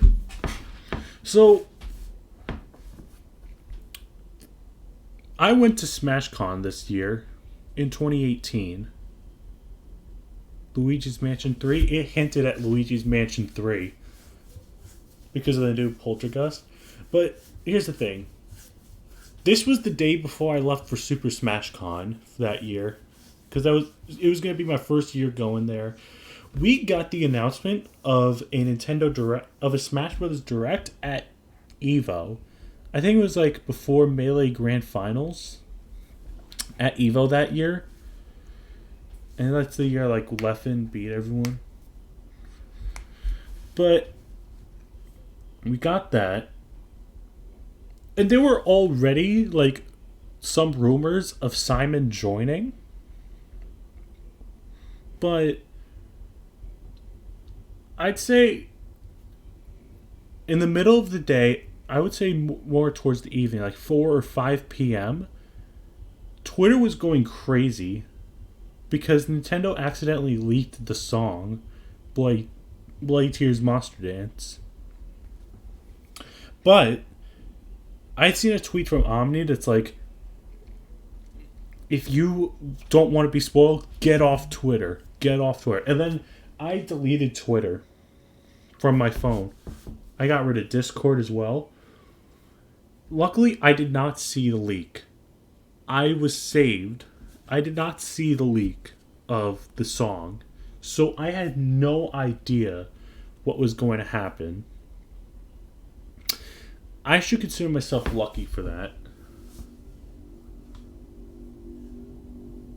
I cut all ties to the outside world just for this. Look, people were cautioning everyone to get out of leaks.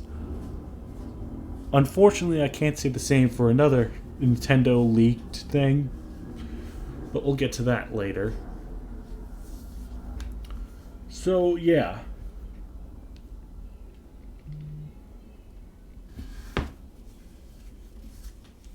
I did not see... I saw the long time rumors for Simon, like the ones with the Ridley, Ice Climbers, and Simon. I had seen that, but I had not seen the leak of Blade Tears Monster Dance. So then we get to the day of the Direct. I said earlier that I like to watch the reveals on TVs, like smart TVs, where I put on the YouTube on there. A few minutes before the Direct starts, the power goes out. The power went out, and I had to watch it on my phone. And at this point, I had a Pixel 2, which I still regret to this day. I had to watch the whole Nintendo Direct on that little phone. And then the worst part, shortly after the Direct ended, the power came back on. So, that day just hated me. I don't know what it was with that day, but it hated me. But now to the actual trailer. I'm stupid, or at least I was stupid when I did this. Because for some reason, I thought that this was going to be Dark Souls. Like, I see Luigi, I'm like, when the door opened, I'm like, is this Dark Souls?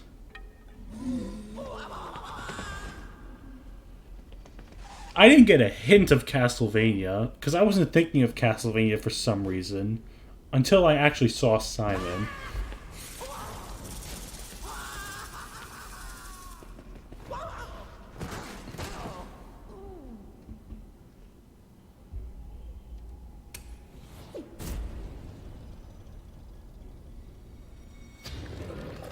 I still didn't get a hint of...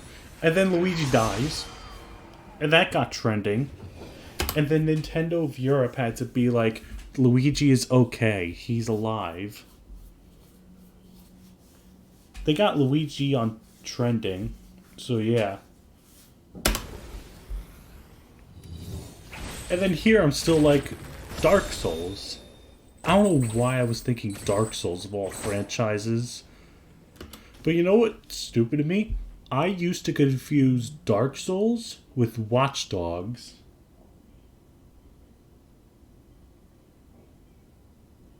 I don't know why, but that's what I used to do. Stupid because it's not even the same company. Because Watch Dogs is like Ubisoft, right? I don't know why I used to do that. But then, at this point, I had like, boom. When it said Simon, I had realized then it was actually Simon Belmont. And then I realized, oh, it's Castlevania, it's Simon Belmont. I'm stupid.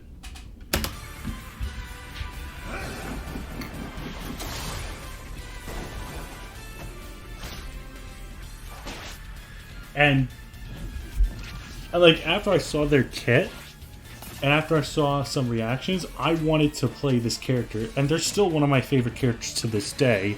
Unfortunately, I just wish they still got buffs. But that's a topic for another day.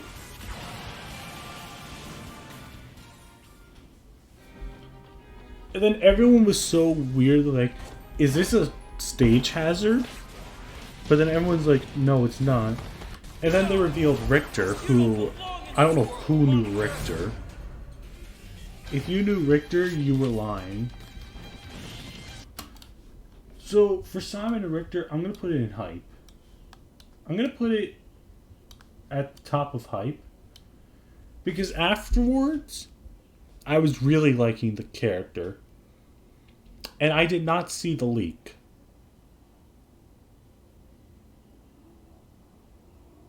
Is it fair of me to rate the characters that I didn't see? I'll keep him there. And not really, no. I'm keeping Wii Fit Trainer because I have to.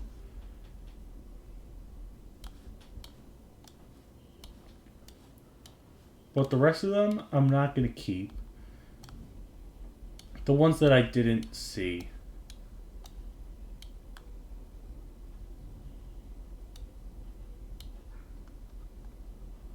Well, I'm going to have to go to a different list, actually.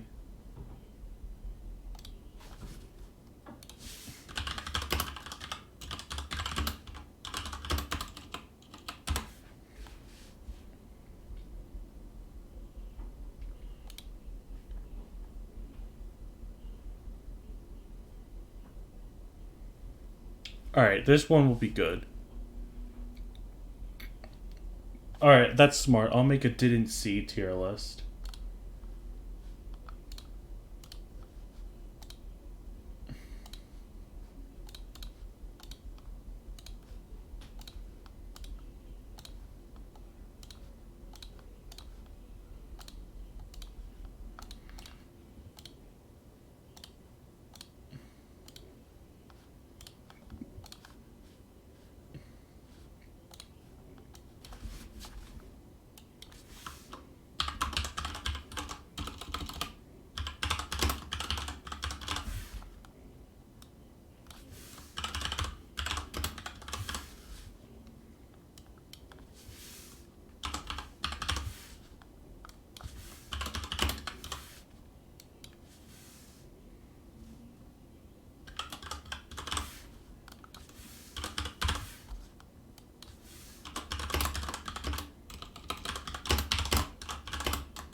This one is more up to date, except it doesn't have Pyra and Mithra, but I'll talk about them.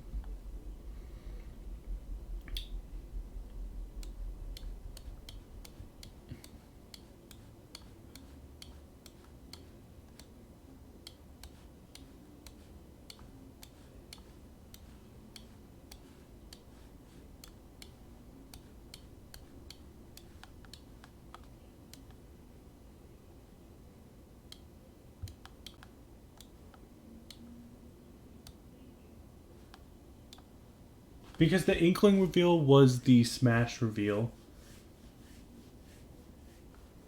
I'm going to put really as representing the everyone is here too.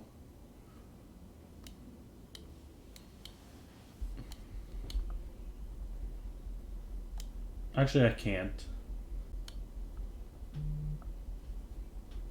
This is just characters.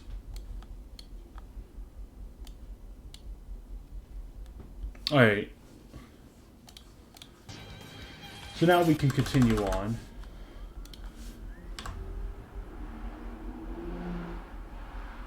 Okay. This may surprise some people. Except Crom isn't here. Damn it. Alright, I have to go to a different one. Alright, I have to find a better one. Will this have it? Outdated. Smash character reveals.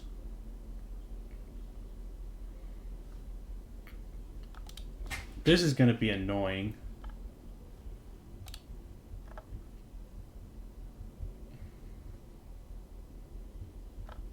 This is just ultimate. We may be here a while.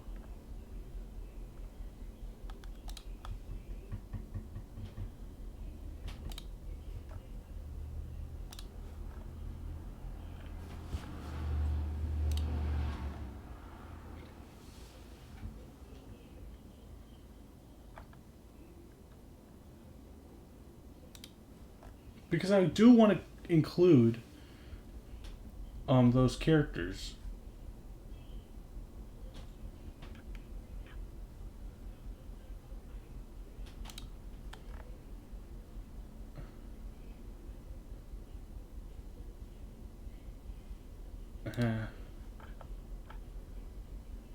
Hold on, I will find one that's good.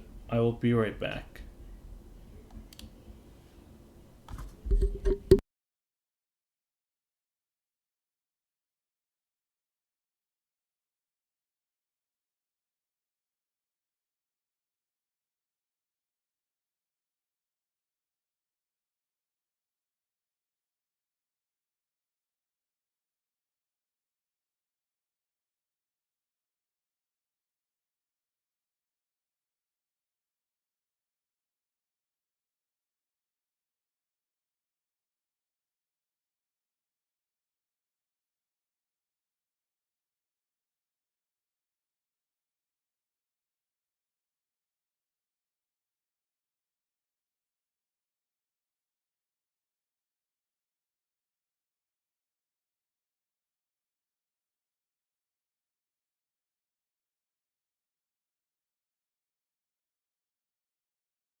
Alright, I think I found a good one.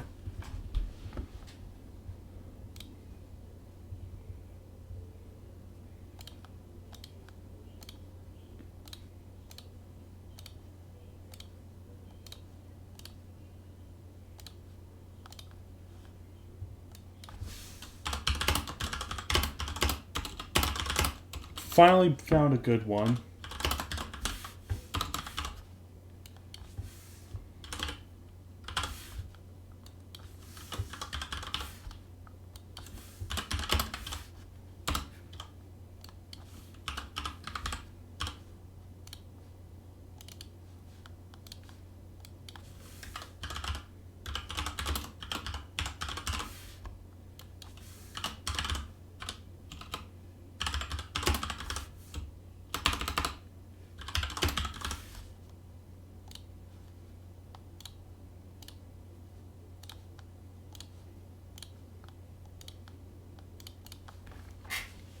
Alright, let's get back to ordering these.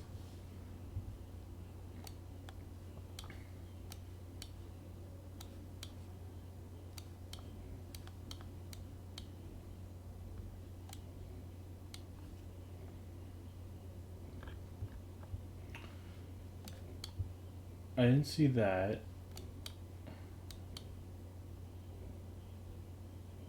What else was I not around for? I was not around for you or you.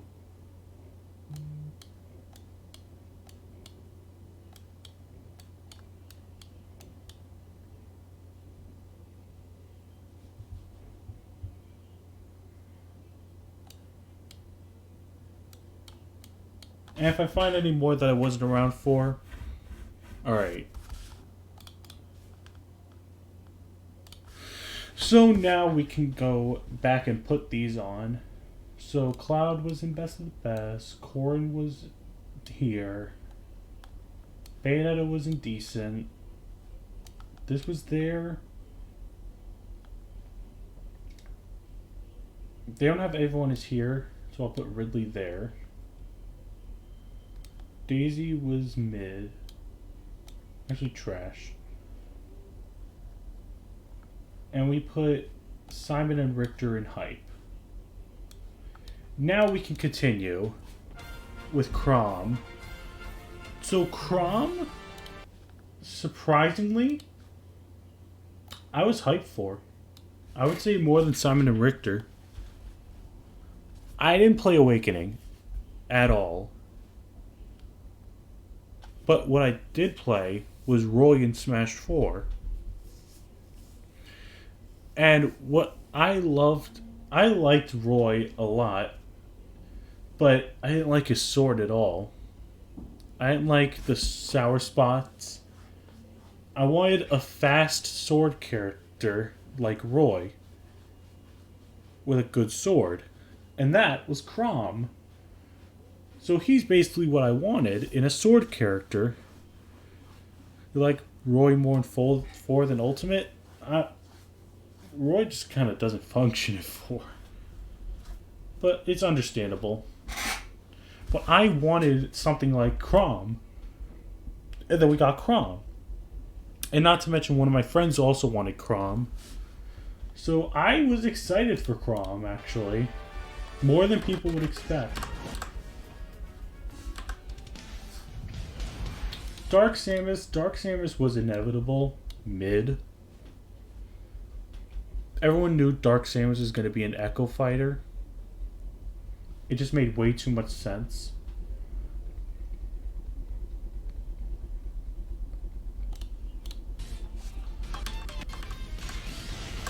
Next.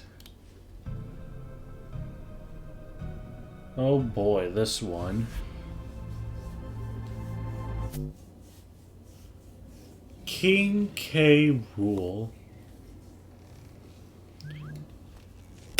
Everyone wanted King K. Rool.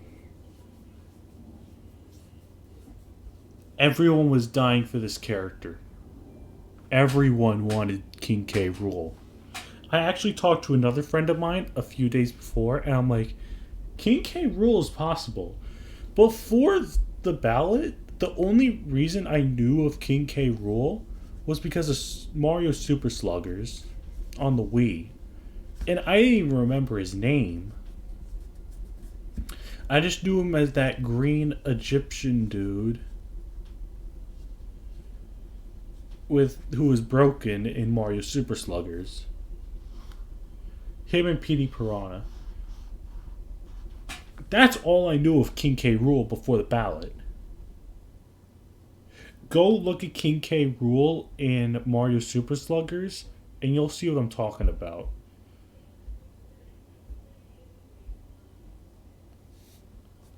Alright.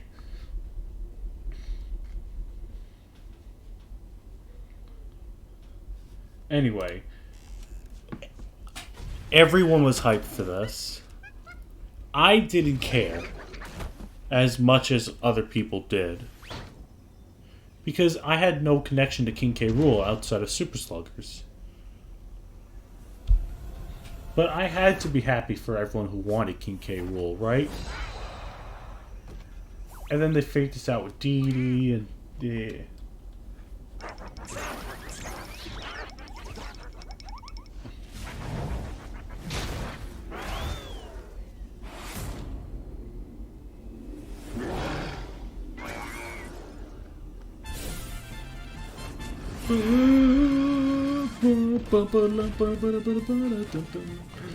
And then this became like the most popular remix of Ultimate's history.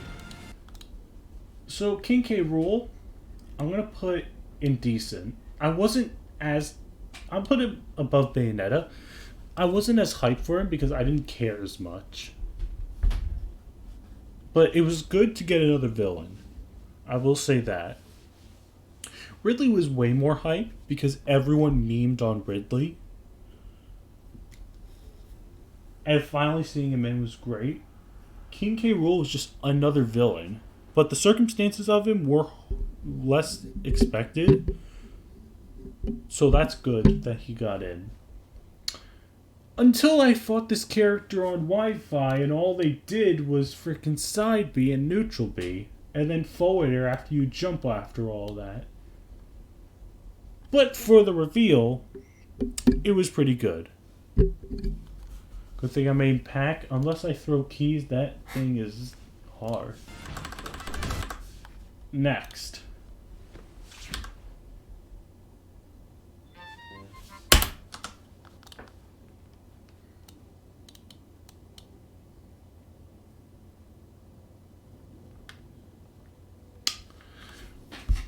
I swear to God, this reveal.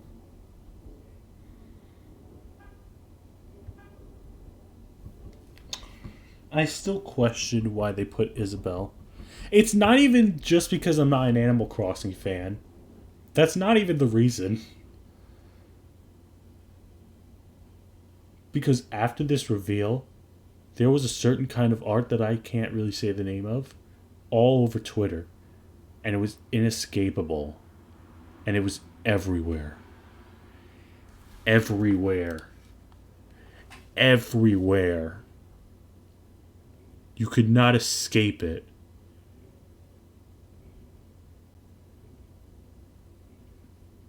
This is why this reveal is so trash. No mercy. I'm skipping this friggin' trailer. Stupid concept as well. I'm not cheering you on ever. I hate fighting you. You're one of the worst designed characters in this game. I hate your fishing rod. I hate everything you stand for. I hate your reveal. I hate what the community did after you. This is the dog in this game that I will punch. I don't care. You had no reason to be here. But you're only the second least deserving character in this game. We will get to the first later.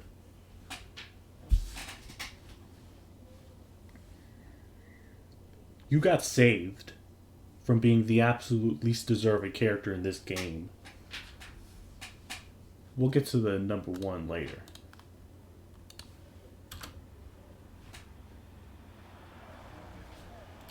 Oh boy, this might be the longest I have to talk. This might be the longest talk I have. Alright. For the next review reveals, I have to explain something. This was in my... Was it? Yes, it was my junior year of high school. And during this time, I was in the high school, but later on in the day, I went to another school. Another special school for like computer classes and stuff. So just know that. So, at this point, do I even have to talk about what was out there? Everything. If you didn't know what leaks were before, you learned of what they were with this. Because I'm talking about that damn Grinch leak. It was inescapable. And what the community did to try and prove it real or fake is some of the biggest dedication I've ever seen from the community. I'm sure you guys know what it was. So I'm not even going to explain what it was. If you don't know what it was, go to YouTube. Go find out what it was. The leak, the guys who, everyone who wanted to find out what happened, what the circumstances were behind this leak, they legit contacted the printing company that this dude worked at. They got his LinkedIn, which revealed that he was at a printing shop, but then they say but he left a while ago, but then he went to a new printing shop, and all this was in French.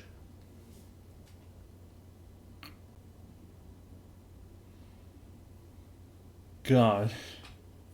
And all for 7 characters to be revealed in one direct. You think they're going to reveal 7 characters in one direct? Are you crazy? There's no way you're getting Isaac, Banjo, Ken, Shadow, Mock Rider. Who else was it? It was Chorus Kids and someone else. And someone even said Skull Kid. There was no way you were going. There was no way you were getting all those characters in one direct. And at the time, this leak was also contesting with what Virgin was saying, that we were getting Ken and Incineroar. Funny thing is that both leaks had Ken, and then there was the screenshot of Ken doing the damn thumbs up on Moray Towers. So basically everyone knew that Ken was going to be in.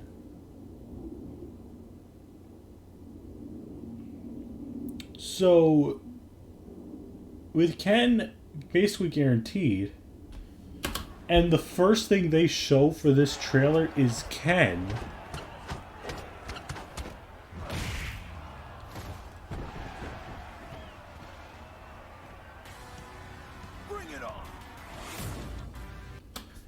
Everything was confusing here because both leaks had Ken. No one knew what to believe.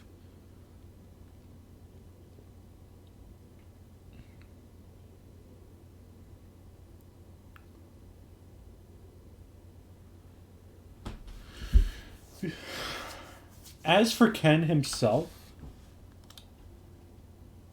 I was very hyped.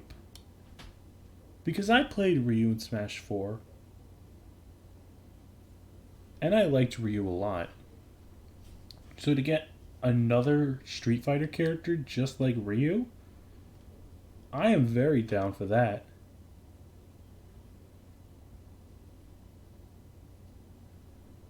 I love that idea.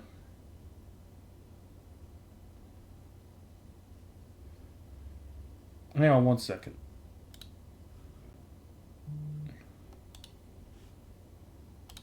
Alright. So, Ken being there in the game was awesome for me. So, because another Street Fighter character, another Ryu, I get Ken. That's great. But it also was confusing at this point because no one knew what to believe.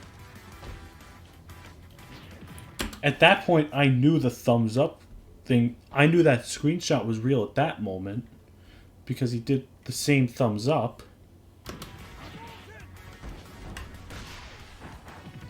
So why is Ken an Echo but Isabelle isn't? That still confuses me. But then this trailer was awesome though. This trailer was actually amazing.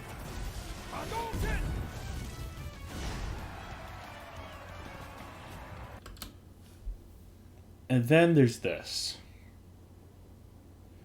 This is when people cried. Because at this point they knew that the Grinch leak was fake. No Isaac. No Shadow. No Mock Rider. No Chorus Kids. No Banjo for a while.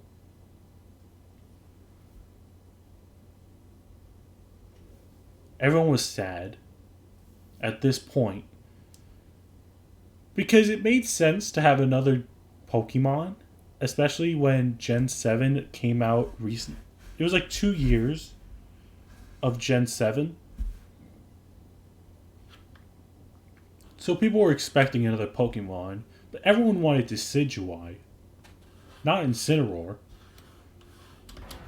But looking back, I'm happy that it was Incineroar, not Decidueye. Because concepts of what Decidueye would have been, I like what Incineroar is more. That's right.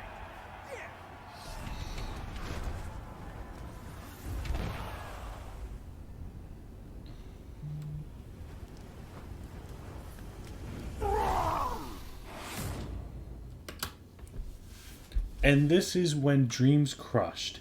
Leaks were fake. As for Incineroar himself, I'm actually going to put that at the top of decent. Because all I knew was Incineroar's name. I didn't know what he was going to be.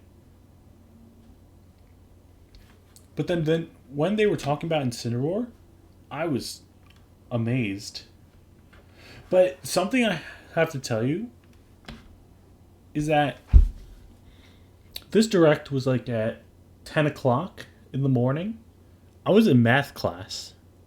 And I had to pull out my phone and hide it behind my bag just to see this one reveal trailer. I couldn't watch any more of it for a bit until the period ended.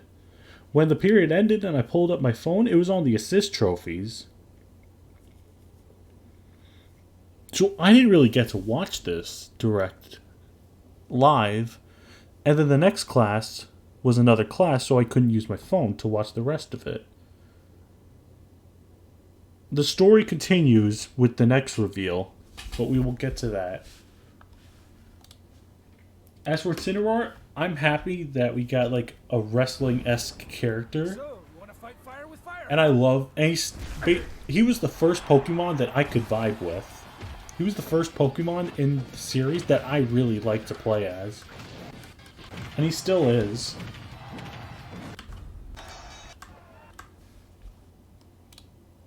Whoops.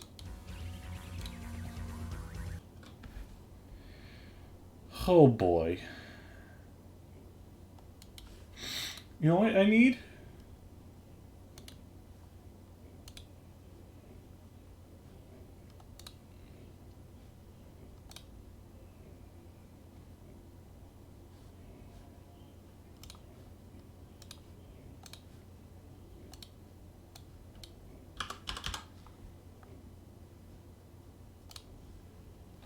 The Mushroom Kingdom is in shambles. Who could have possibly done this? That's clearly like a tag for a commercial.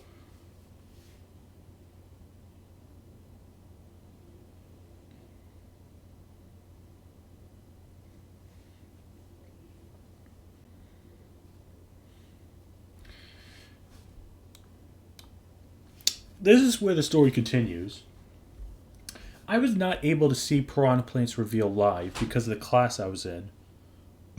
So, the period after that class, I was thankfully able to watch some stuff and go on Twitter. Because it was going to be unavoidable to me, because I had to go to that computer class next with the other school. So, what happened was, I went on Twitter, and I see people talking about Piranha Plant, and I'm like... What? Excuse me, what? A Piranha Plant?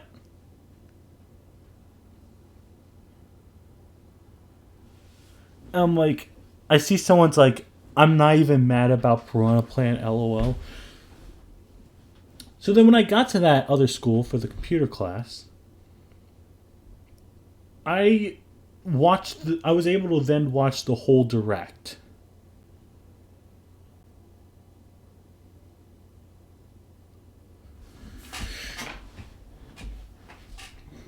At that point, I'm like, I saw the Incineroar thing again. I saw the spirits. I saw the assist trophies. Then I got to Piranha Plant, and I'm like, what is this? What is this? Why? so dumb, but I still love it.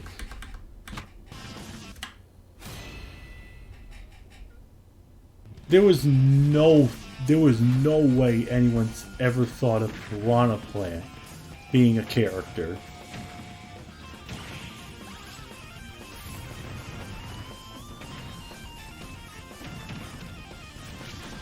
A Ken combo.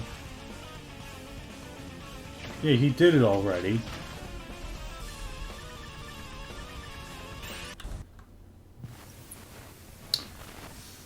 Oh boy. This is another long story.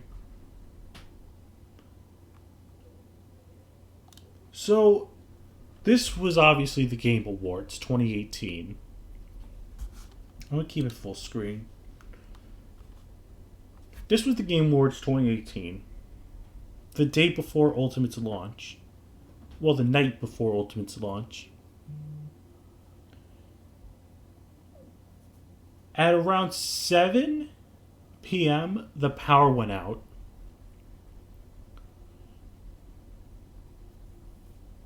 I was planning on, at midnight, this was a school night, by the way. I was planning at midnight to get on Ultimate and play it. So I'm like, the power's out, so I'm going to have to bring the Switch to my bed and play it that way. And that's what I did. As for Joker, I knew the Game Awards was that night. And since it was the night before Ultimate's launch, I kept poking around every once in a while to see if there were any updates. At one point, like, I want to say 10:30 p.m., I just fell asleep for like half an hour. I woke up, and then I decided, alright, I'll check on the Game Awards again. I could not have gone on at a better time. Because this played. Joker, submission is go. I'm like, what is this? I did know, I was just tired because I knew what Persona 5 was, and I even know who Joker was, but I didn't know much about them. You went alone? What's so important that he'd run off by himself? There's only one thing the Phantom Thieves of Hearts specialize in. He's there to steal a treasure. Have you already sent a calling card? So, We're not the yeah. ones sending a card this time. In fact, we've been invited. Invited to steal the greatest treasure of all. That blew up everything.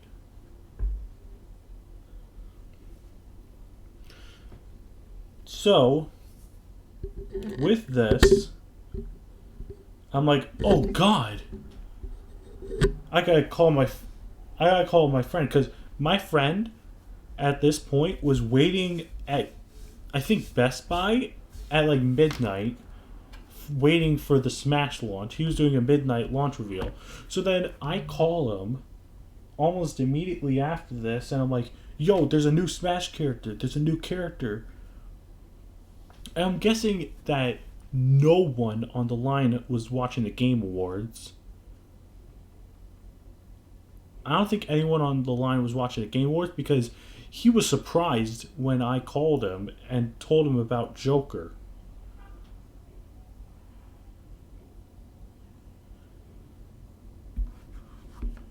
As for me, like, I'm like, oh wow. And then like an hour later, I turn on Ultimate for the first time because it's out now.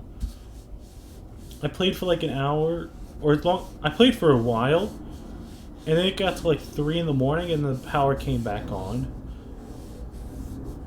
At that point, I decided I had to go to bed, and then the day after, and then in the morning, I took my Switch to school, unlocked characters. Kept unlocking characters at school. when I could. Whenever I had a free time, I did. I did it. I had to.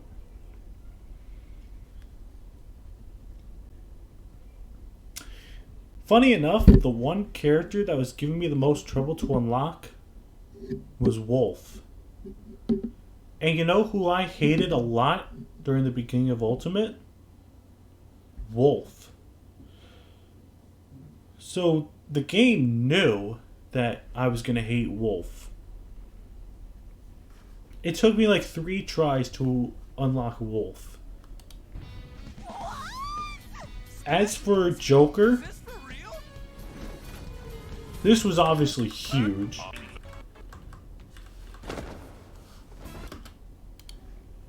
We'll get to you in a bit. As for Joker, I'm gonna put him below. I'm gonna put him here because I wasn't too hype, to be honest. Because I didn't really know Persona 5 as well as I should have. I didn't play Persona 5. I only heard Persona 5 thrown around here and there.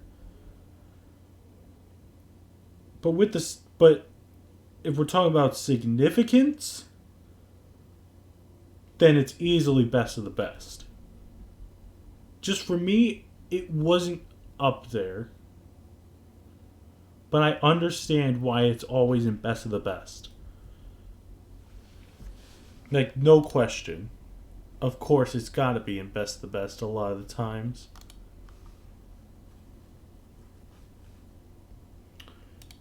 And then for the actual trailer, I was at a local.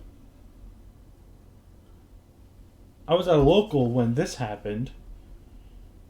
And I was in bracket. I think I was actually in a set. And then the Joker trailer got uploaded randomly. The Joker presentation got uploaded randomly.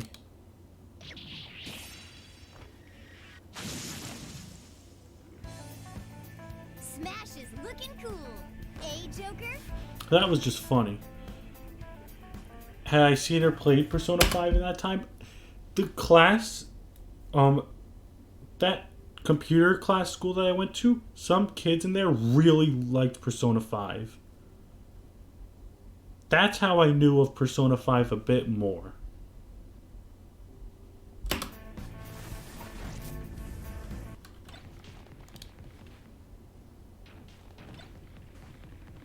So that was Joker.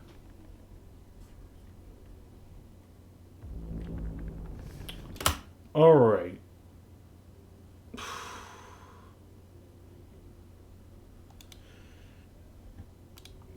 So, E3 2019. Once again, this was another case of me going to that computer class on the way. But this time, I was able to watch it on the bus, like to the way there.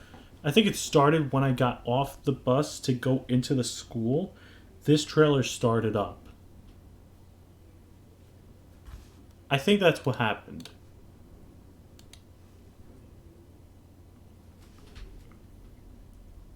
Now, if anyone didn't know, this was probably the most leaked character in Ultimate's history, besides maybe Ken. Literally everyone was saying we were getting a Dragon Quest character. I don't know of anyone who said we weren't getting someone from Dragon Quest. But the thing is, everyone said it was going to be Erdrick, and Erdrick alone. That didn't turn out to be the case.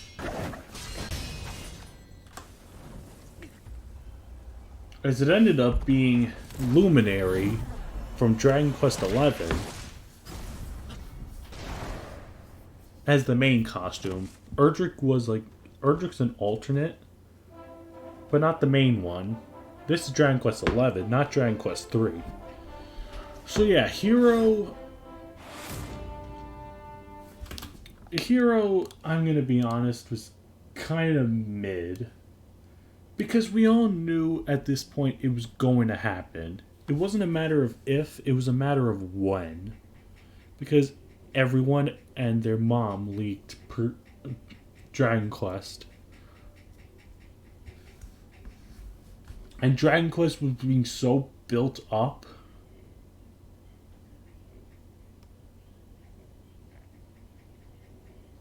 How could they not have a Dragon Quest character in Smash?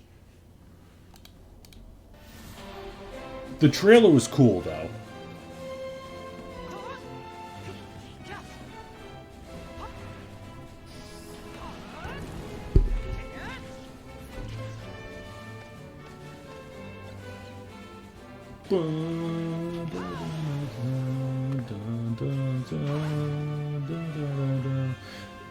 And in Japan, this franchise is huge, so like all the Japanese reactions were ridiculous.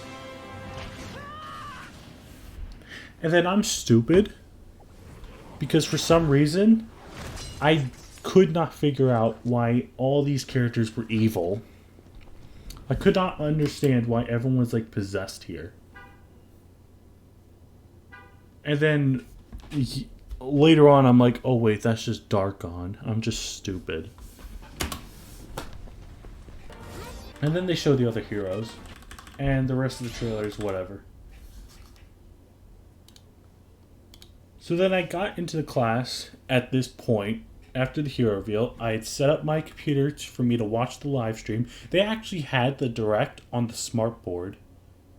But I just watched it on my computer with headphones. Because why not? So then we get through the whole direct. Two more things happened. The first of those was this.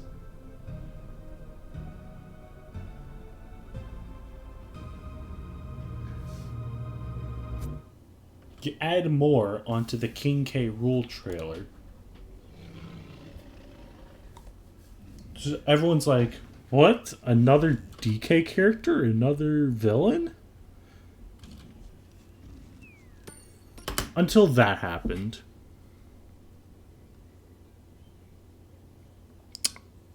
And then I don't even think everyone getting excited is a proper definition for what happened. Because Banjo... Oh god, Banjo. Everyone flipped out. And I know I keep saying that, but like... This was literally a top 3 request on the ballot.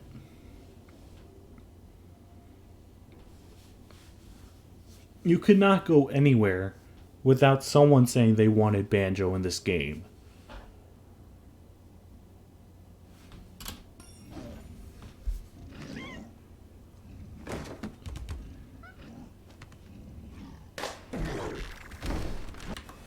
And then they did the same fake out with Duck Hunt.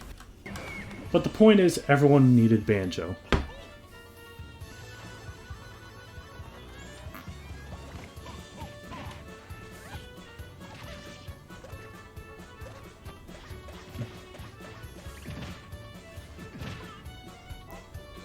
It should excuse any way he turned out to be in the game.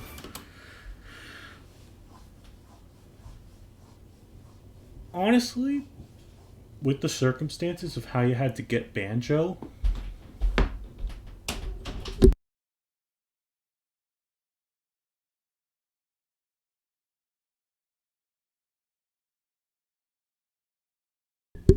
honestly, with how long it took to get Banjo and the circumstances to where you had to get Banjo,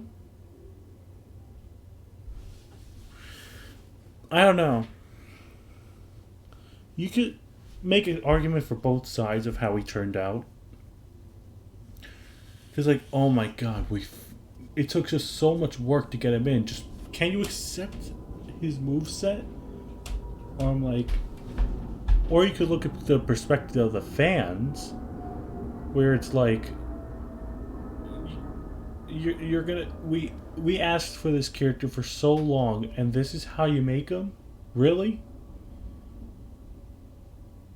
It's sad how they made Banjo, but I don't hate it as much as other people do. Banjo, I'm gonna put in decent. I personally was not connected to Banjo in any way, but I was happy for those who wanted Banjo.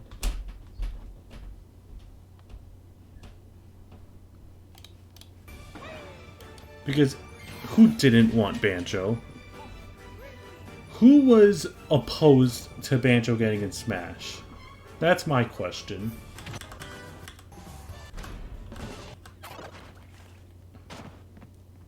Next.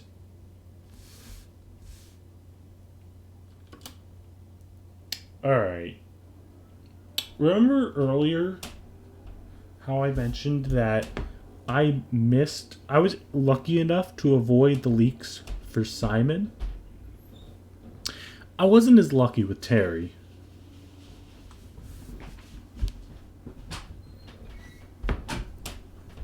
Because this was like a longer period of time before. This was like 2 or 3 days before.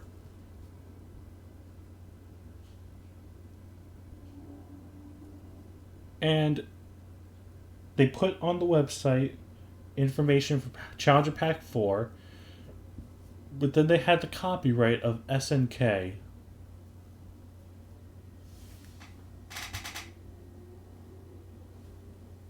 I was personally like, oh no. Why? Why would you do this?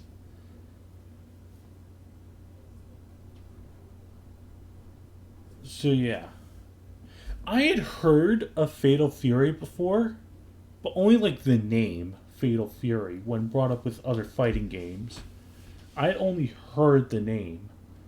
I actually did not hear of King of Fighters before. Except for one video about Sakurai, but I didn't even remember the title being mentioned. But it was mentioned. So I had no idea who the hell Terry was. Apart from knowing the name Fatal Fury. But I didn't even know anything about the franchise. I had heard of the Neo Geo before, though. I knew of the Neo Geo. I just never heard of the company. I never heard of the character. I barely heard about the franchise. I knew the system. That's all I knew. But this was one of these... But this is the best trailer for the first Fighters Pass.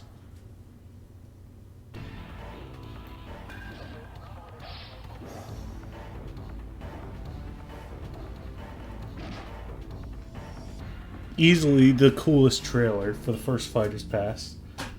Then you have Geese jump over the balcony, and then he falls and dies, probably. And then you get Terry revealed. Hey, cover!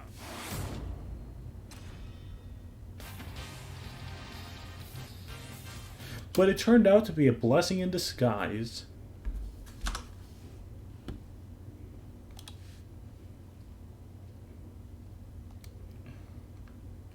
So, if we're just talking about the reveal itself, then it's going at either mid or decent.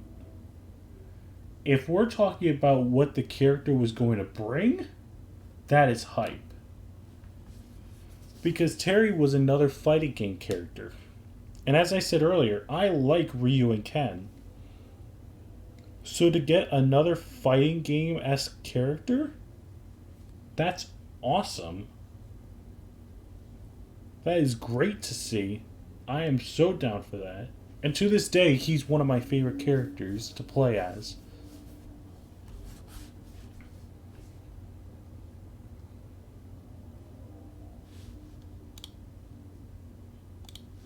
So yeah, that's the Terry trailer.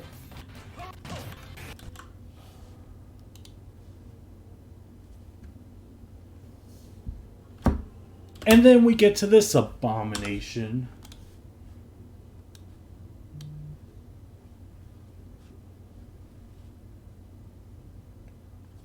God, do I even need to explain how negatively received Byleth was?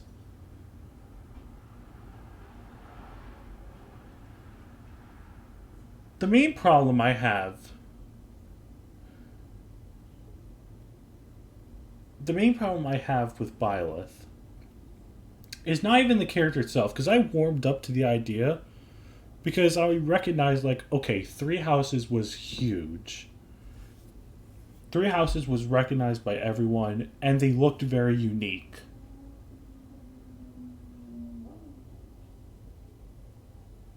My problem comes in with the speculation scene.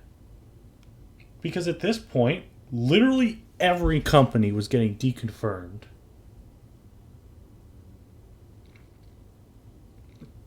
They were like, no Namco, no Sega, no Capcom, no Konami, no Square Enix, nobody is getting a character for this last one. And then they're like, leakers can't leak it or else they're going to get in serious trouble. So I'm like, this has to be something huge then. But then it turns out to be Byleth. You're not in this tier because there's someone else going there.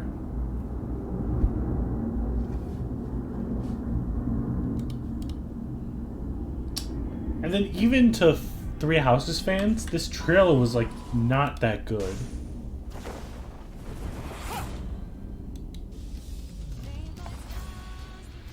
And God, and I didn't like this character.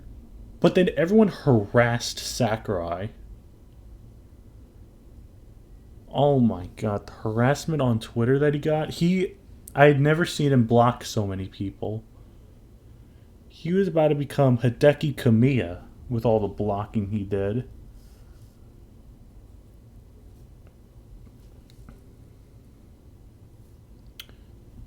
So yeah, this is a trash reveal. But it's not at the bottom. It's not at the very bottom.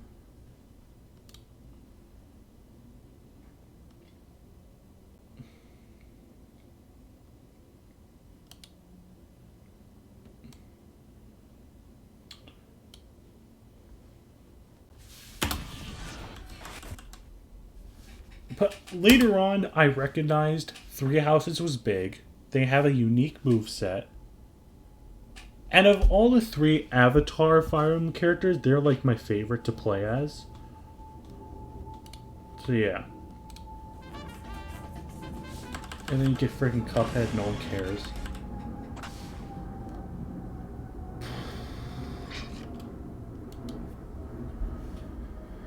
Oh my god.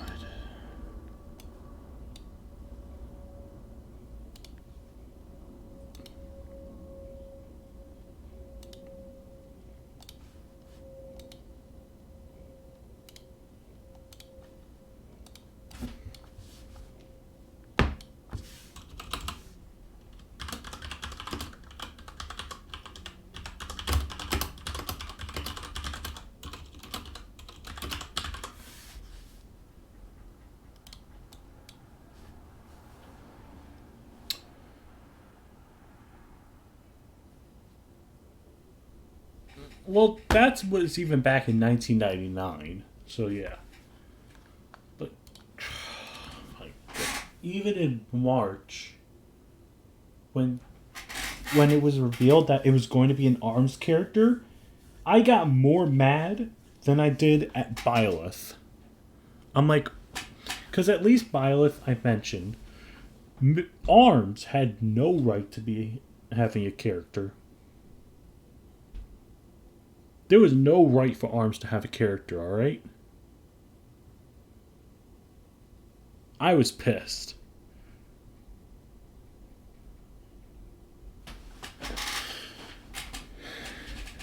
And I'm like, I don't even care who it is. This was actually streamed, my reaction. Because I'm like, I don't care who the hell it is. But if it was going to be someone from ARMS, I was hoping for Ninjara. And looking back, I really wish it was Ninjara instead of freaking Min Min. Because I don't even know. This is guaranteed worst reveal ever.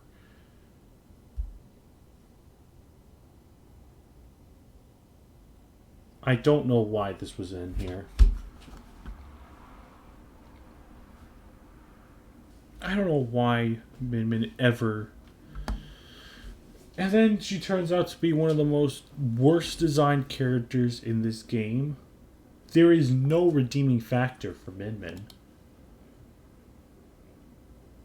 Dead game that no one cared about. Not even the best rep you could have given for that game. And then you're one of the worst designed characters in the game. That's gonna be big in the meta. There is nothing good about Min Min. There is no redeeming factor. In fact,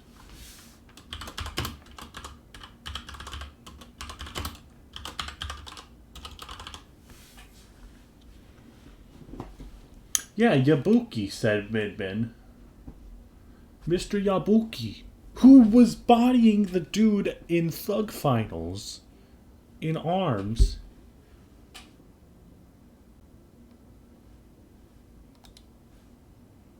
I'm skipping this stupid character. I hate you. I hate you. I don't care about Vault Boy. And then there's this.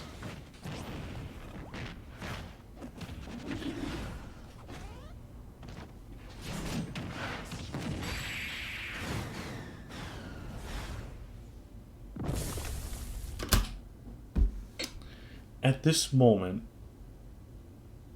everyone was terrorized. Well, it's hard not to think of the trailer when you hear the Howlin' Delara remix. But at this moment, everyone knew. Everyone knew that Steve was in this game.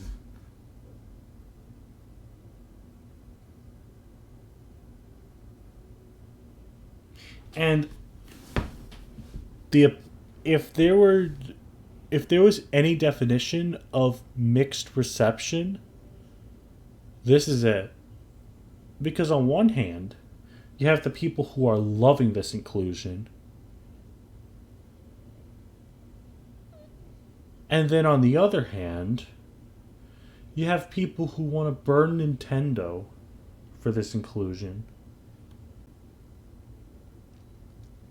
Yeah, Armada's hopeful like me, but I don't even care at this point who gets in or if he gets in or not.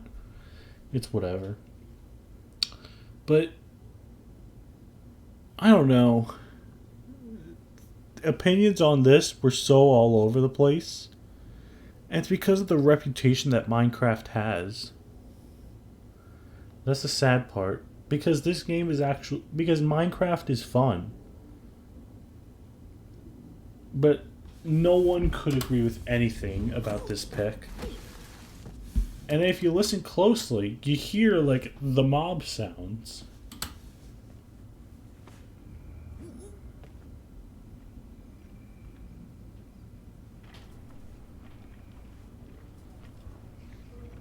Java stream when? I don't know.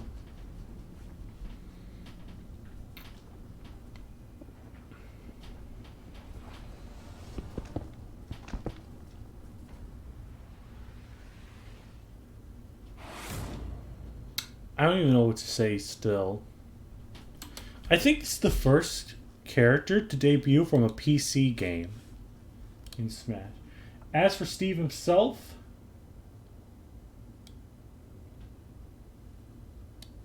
decent. I can't, because I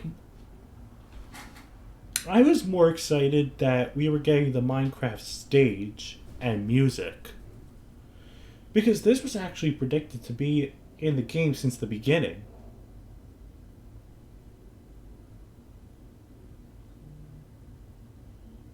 Everyone was saying Steve at the beginning of Smash Ultimate. And then I like Minecraft. I like Minecraft a lot.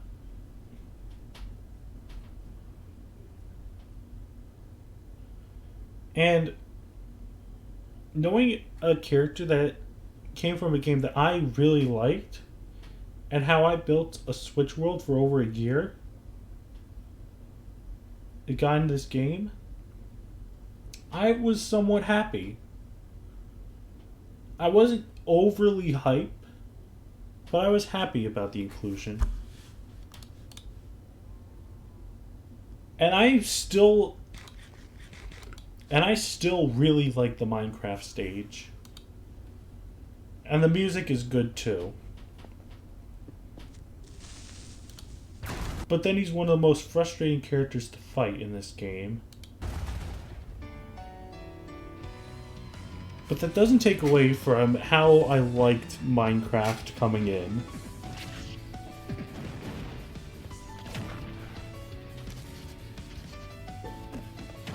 This is still one of the most unique movesets ever, and I will stand by that, though. Even if he is frustrating to fight.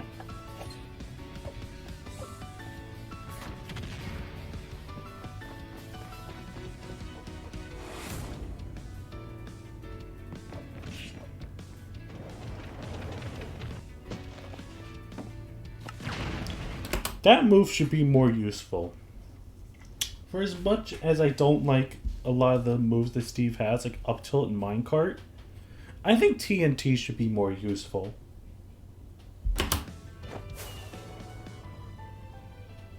And this looks so beautiful that it's in the game.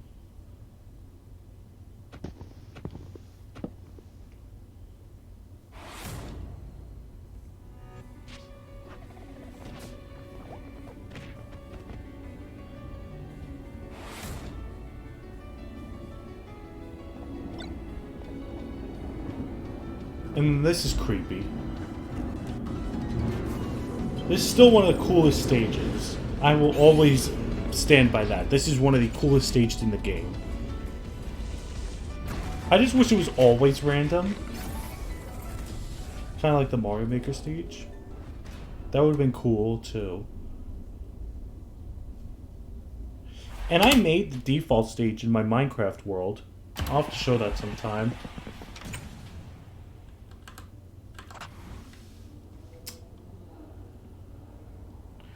Oh boy. The final one that I'm going to look at, because they don't have Pyra and Mithra on there. Spoiler alert, I'm putting Pyra and Mithra in mid. Like, Pyra and Mithra would go in mid. But now we get to this. We all know the memes. Final Fantasy, 2 songs, no spirits. That was until this day,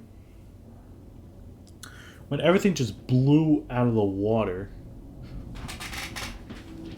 Final Fantasy VII representation finally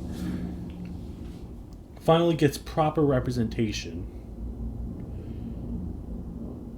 It deserved it. It really did.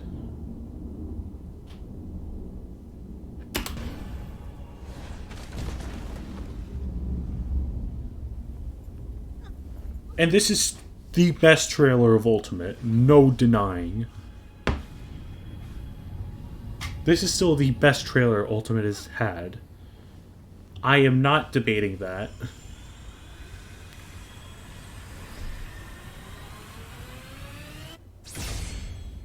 I like how I like how almost everyone didn't realize until the music started playing.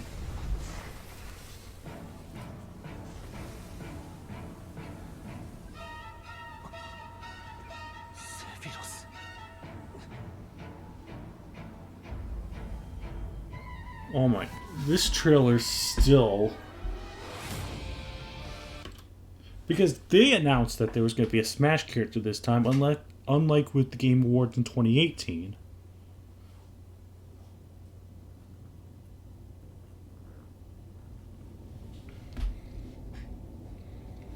So, in comparison, this was way cooler. Well, I don't know. But unlike a lot of the other characters, I knew who Sephiroth was. And I played the mod Smash Bros. Infinite, which had Sephiroth in it. It was a Brawl mod, of course. Smash Bros. Infinite, if you ever heard of it. And I played it with my friend, and I'm like, Sephiroth is so dumb, look at his range. And it was like so fast, but so weak. And now we get it in an official Smash game. That's still one of the coolest, that's still possibly the best scene in a Smash trailer. This fire, the reference to Nibelheim. Cool. In fact, let's rate him. This is easily a best of the best. I think it's more hyped than Cloud. Because Cloud introduced Final Fantasy to the series, Sephiroth expanded it to a whole other level. And gave us the best trailer, no question.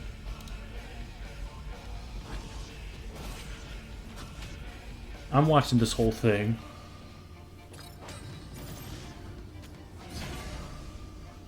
I love it too much. This is probably the trailer I've searched most for reactions. And of course you have that reference.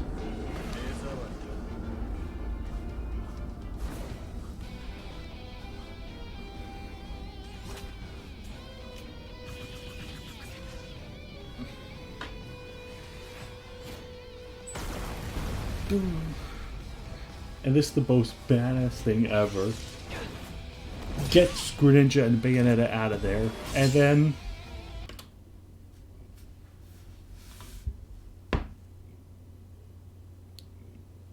need I say more? You know what this is? This is March 31st, 2021. It's Mario. March 31st, 2021 to Mario. That's what this is.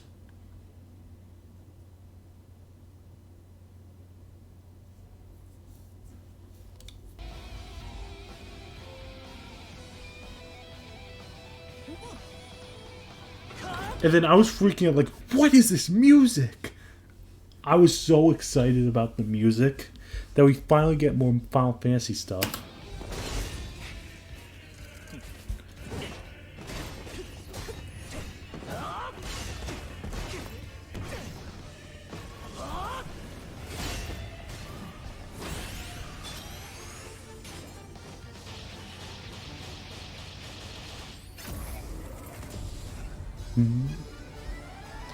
Sephiroth!